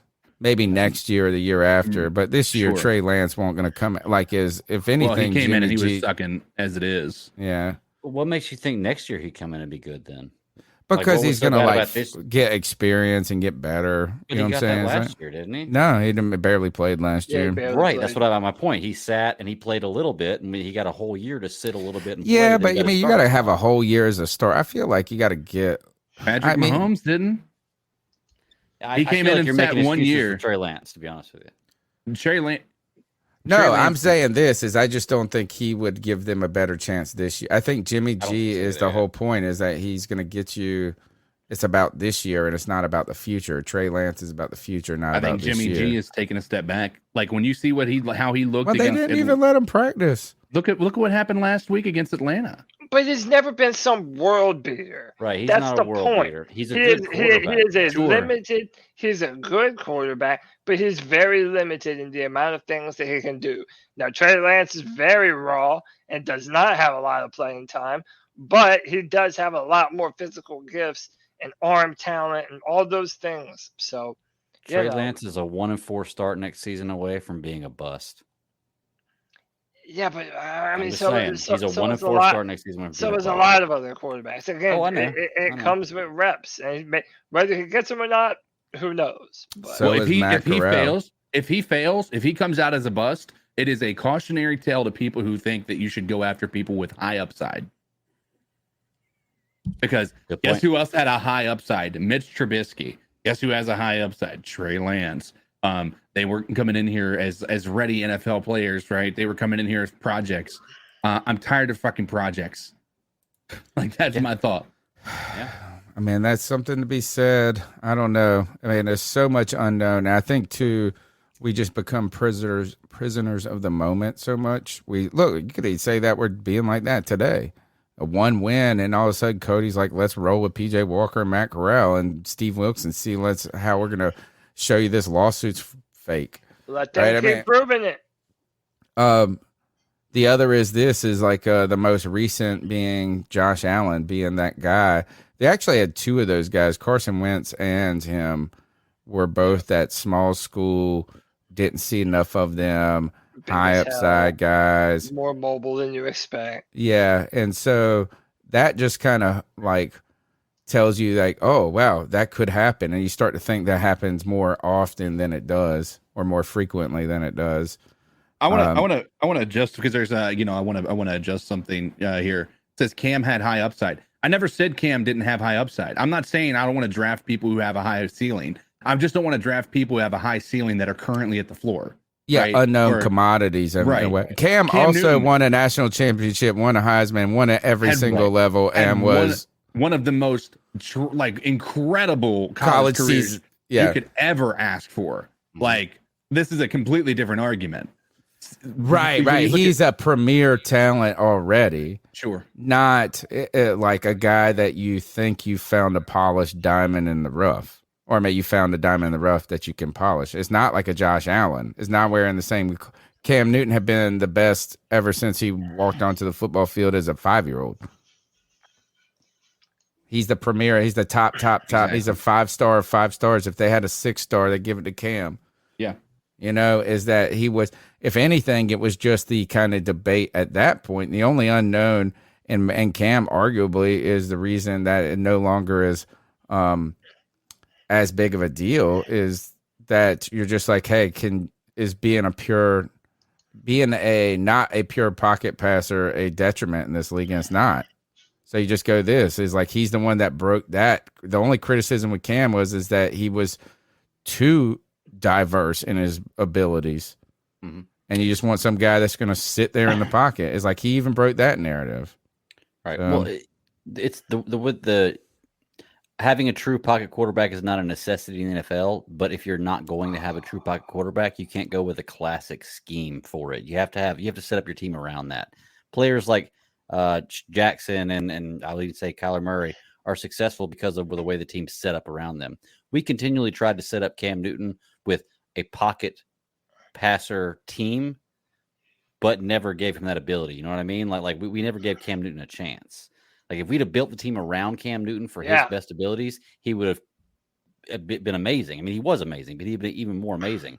We never did that though. We tried to get him to conform to a different style of play that was best for him. Well, and like also imagine if we had given him a legitimate number 1 wide receiver. Like to say that, man, he just didn't need it, so it was best not to have it. No, like imagine if this dude did have a Stephon Diggs, if Cam was in his prime and he had a prime DJ Moore. You know what I'm saying? Like that, we might be talking about this thing very, very differently. They took Garoppolo out. Yeah, Garoppolo and Mahomes were both out. Man, they just it's over. They gave up. I guess Christian McCaffrey didn't look bad, but I think what was his final stat line? 9 for 37 and like 1 for 13 or something like that. But who's at the top of that division? I feel like that division's also still wide open. I think the Rams. Yeah. No, you're talking about the NFC West. NFC West. Yeah. NFC. I think the Rams are. I think the Rams. I think it's probably them and Seattle. Seattle. Yeah, we're tied, I believe. Yeah, 3-3 apiece. All right. We got 2 last. Unless you guys got anything else, I think we're just kind of like wrapping the show up. We've done some calls. I think this has just been more of a celebratory game rather than an X and O look at things that happen. We didn't even mention Tommy Tremble hardly at all. This was just actually, I think, a relief post-game show than it was actually the stripping down each component of the game. The callers were celebrating. We were celebrating. It's nice to not just be miserable in the moment, but to live in the moment. Cody Lashney's even ready to make the playoffs this year, start PJ Walker, let Matt Corral come in and be the next Patrick Mahomes next year, and elevate Steve Wilks to head coach just like that. One win will do that for you guys. We want you to be part of the show. The number's 252-228-5098. We'll be here on Tuesday night. We'll play your calls in the that you leave on the hotline or on the voicemail. We'll play those on Tuesday night. We got some fun stuff coming up this week. Also, the Madden simulation proved true, so go and be sure to check out that on Saturday nights, the Friday free-for-all. Wednesday, I think we got a beat check going with Josh Klein from the Roaring Riot, so we can ask about that draft pick report and how that could possibly be. We want you guys to let us know what you want to talk about on Tuesday night by jumping on Twitter, leaving us comments wherever you're at. We got Discord going, all those things. The final thing to do is let's do the towel of shame first. Then let's do that.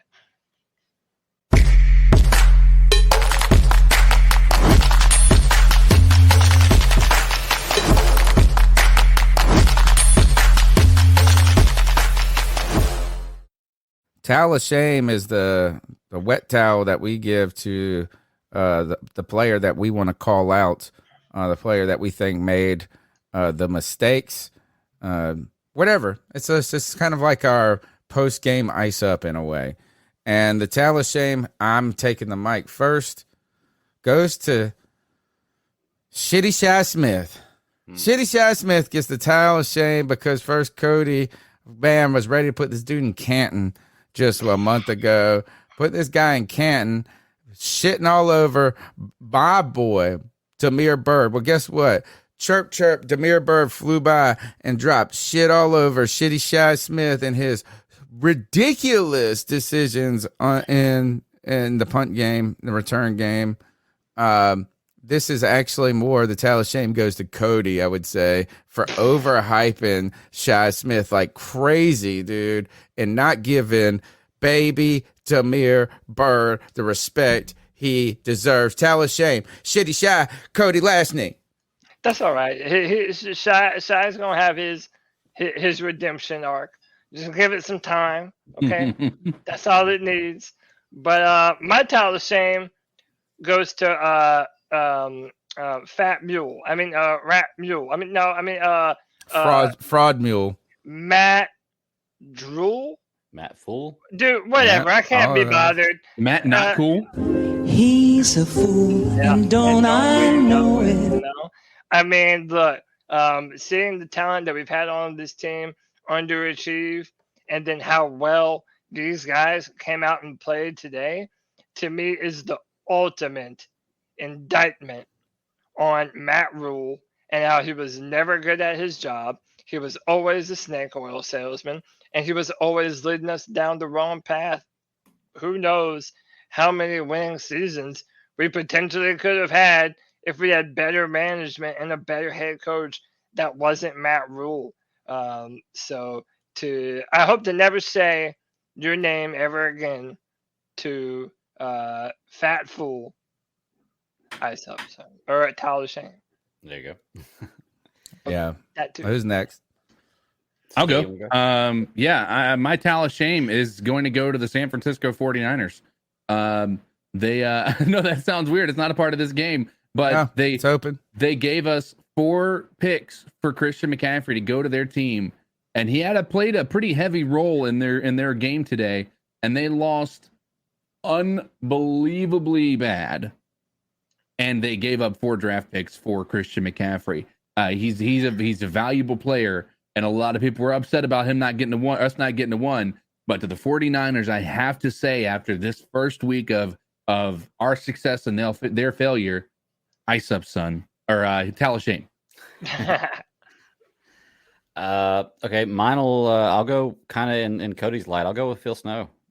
For the same reasons. This defense looked like it was playing alive today. It looked like there was a winning culture in this locker room. Things seem to have been changed, and I'm glad he's gone. So to Phil Snow, I'll throw the towel of shame for what you've done, holding back players, in this defense, or at least putting them in the wrong positions. And if we can do one from another team, I gotta go with Tom Brady. Oh, I was just gonna say the same thing. Thank you for saying that. You could be chilling at home in your mansion on a yacht right now with Giselle. Instead, skinny ass Giselle. Instead, you're doing this. So to you, man, you need to hang it up, brother. I'm sorry. You're my fantasy quarterback this year, but not this week. I am dropping you. I know. I started him on my fantasy team. Yeah. I thought, man. But guess what? Shout out to Tom Brady for covering on PrizePicks.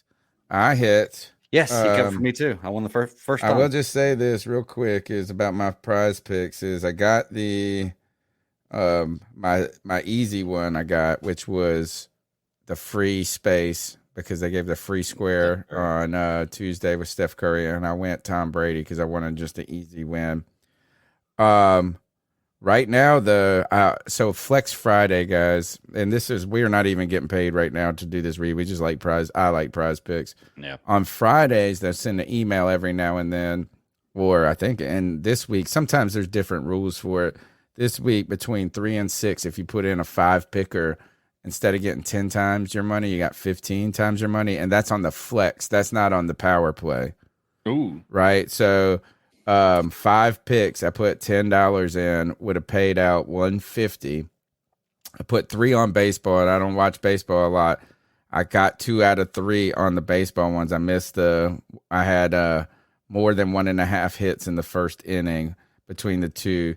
But here, right now, if Nick Chubb got 91 yards more than I got 2 of I'm 3 out of 4 right now with a 5th to go tomorrow night. Najee Harris, if he gets 13 carries tomorrow, I turned my 10 into 20 with almost a shot of getting that 10 to 150 on the Flex Friday pick. Boy, and Cody Lashney may have actually won one. Did you win one, Cody? Greg did. Oh yeah, I won on my no, I didn't win on my ticket, no, or whatever. You still didn't win?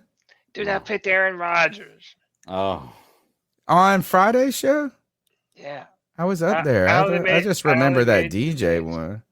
I won my first one today. They send you this congratulations picture whenever you win your first one, so I saved it as a screenshot. I might make it the background for my phone. There you go. Yeah. I won one today. I love this is when we first got sponsored by PrizePicks and we told Greg about it, he went and put money up there, used our code, which was cool. So he's supporting our show internally. And the next day he's like, this PrizePicks shit is awesome. He was sending this message. He's like, oh, I think I go. And then now we're a month and a half later. He's like, I just won my first one. Yep. Oh, trust me, I know. Look, I do way better at I don't know why. I cover way more football than I do basketball, but I do way better at betting on basketball than I do football. Daily fantasy sports with PrizePicks. C3 is the promo code. Get you 100% deposit. Player of the game now. Oh, I forgot. I almost got. So we were just tallying them up. The dab on them. We go. Our player of the game is called the dab on them pick. It's our homage to Cam Newton, our favorite quarterback, and a guy that is the total trendsetter of the world. Is no matter what is this. You might not like Cam, but he knew how to start a conversation. It's like Donald Trump does the same crap, but like, dude, he made the dab a worldwide phenomenon beyond just an Atlanta thing. The dab on him is Cam may popularize that. I fully believe that he put that into pop culture. Oh, no doubt. And that's what we're going to do right now. We're going to dab on him. I just like doing it, man. Dab on them folks. Dab on them folks. And that dab on them folks. They like seeing it. Tell me what to do. Dab on them folks. Believable. The Seattle Seahawks are up 37-16 against the Chargers, and my stream is behind y'all's. They might even be up more because they are knocking on the doorstep, I think. No, they're on defense. Okay. The Chargers are knocking on the doorstep. 37-16 crush. Boy, that's got to be the Chargers. Maybe. Oh, he just threw a pick. Justin Herbert just threw a pick in the end zone. Wow. Is there who's the biggest disappointment in the NFL? There's only one other team other than the Chargers right now, I think. They've fallen from a lot of grace, say that. Oh, yeah, the Bucks. Well, then I make it 2 teams. The Green Bay Packers. Yeah. 3 teams. Hey, we're going through a regime I was going to say change. Denver. Yeah, we're going through a regime change right now in the NFL. Like the days of there was a time where it was Manning, Brady, right, Rodgers, and who's the fourth guy? Breeze. Those 4 guys were the creme de la creme, the top. We are coming on the tail end of that.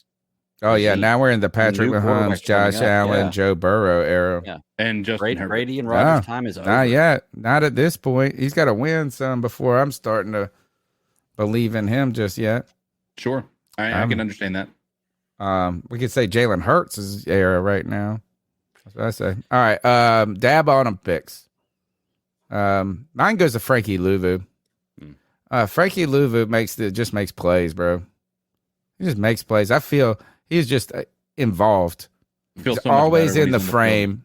He's always in the frame.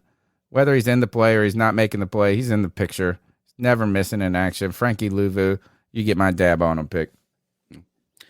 I'm gonna go with Brian Burns. I've somewhat shitted on him a little bit this year, and not really because I don't want to shit on him, but I've always said he's the king of close, and he is really, really stepping his game up the last few games. I've noticed him big time, and he had a big game today. Brian Burns. You're muted, Cody. Cool.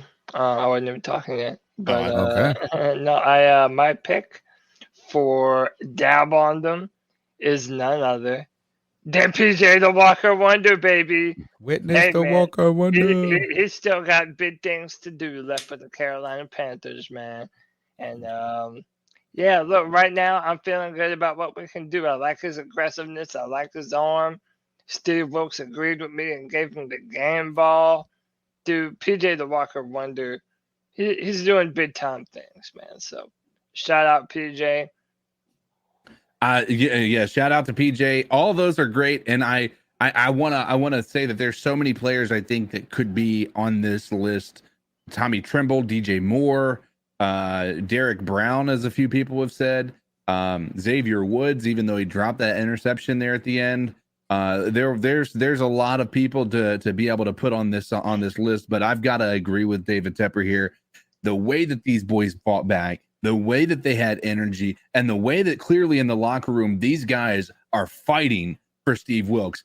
When Matt Rule got the game ball after the Saints game, it didn't feel the same way that it feels when Steve Wilks got that game ball. And I would like to echo that sentiment and give the dab on him to Steve Wilks. Perfect. Honorable mentions: Deontay Foreman, Bradley Bozeman, DJ Moore. Yeah, we had a great game all around. DJ today. Moore, Yeah. Tommy Tremble, bro. A lot of players played great today on National Tight End Day, wasn't it? Tight End Day. Yeah, it is. And dude, how could you not feel good for DJ, man? Like, he has been the most underserviced player on our team this year. And dude, we know what he's capable of.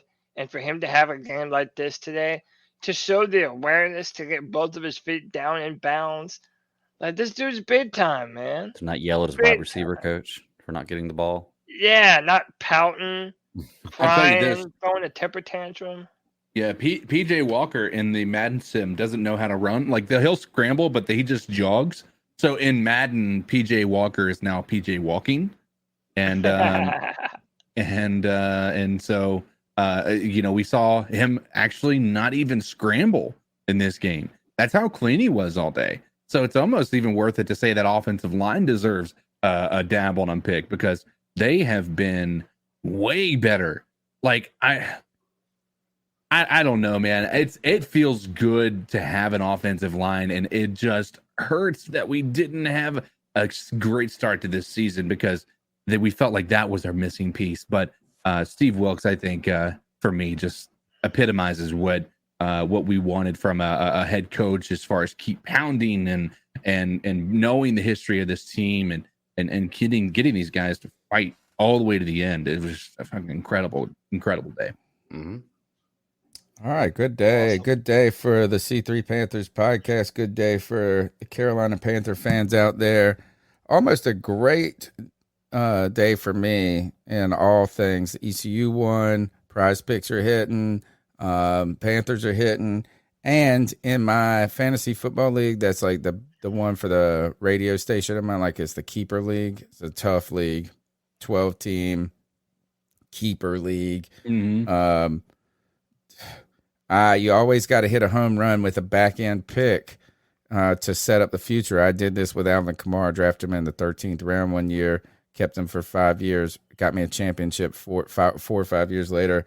I may have hit my guy with this Kenneth Walker III, Seattle running back today, 23 rushes, 168 yards, and 2 touchdowns. Seattle smoked the Chargers, dude, and that's the type of guy, man. It's gonna be like a 6th or 7th round pick keeper, man. That maybe will be a first rounder next year in value, just like Cody believes Matt Corral will be for the Carolina Panthers. Guys, I'm sad. I'm sad. That feels like the show ended too quickly for me, but hey, the fans got stuff to do. They had a good time. It was nice. It's nice to not be crying the whole time. On Tuesday night, we'll be back talking about the ramifications of this win, what we can turn this into, how do we parlay it into momentum going forward against the Atlanta Falcons. Are we in the division race? Technically, we are, and a win next week could make us the damn leader of the division. Ended Tom Brady's career today in so many ways, but we did not end the career of the C3 Panthers podcast. We'll be back here Tuesday, Wednesday, Friday, Saturday, and Sunday. Boy, we take this mess serious. Cody Lashney, thanks for joining me.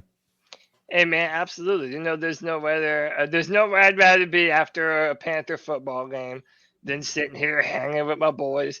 You can find all my written work on drafttech.com, where I write first-round picks for the Carolina Panthers. This Friday, this is your opportunity to be a part of the C3 Panther podcast.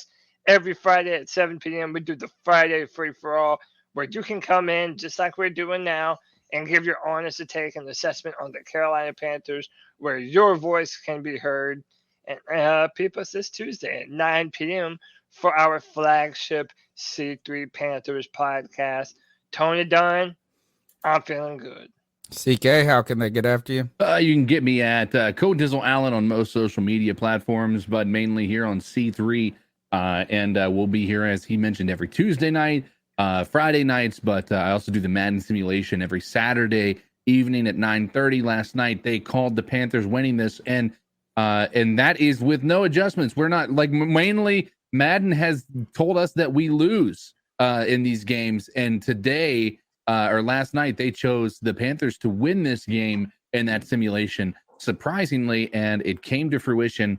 Not something any of us would have thought. So come join us next Saturday at 9:30 p.m. as we do the Atlanta Falcons Madden simulation and see what they think about that game. Yeah, weirdly prophetic, huh, CK? Weirdly the fact prophetic, that it predicts us when we lose, and it's painful, but then it predicts us to get the W. Hey, look, if y'all want to start making like bets, it's planned. If y'all want to start making bets, y'all better tune into the damn Madden sim. We're showing y'all the future over here. 100%. Greg, Bat Daddy, Stat Daddy, my fellow lover of the A Song of Ice and Fire universe. Yes. Dude, I'm so happy that you're into it. We have a great finale tonight.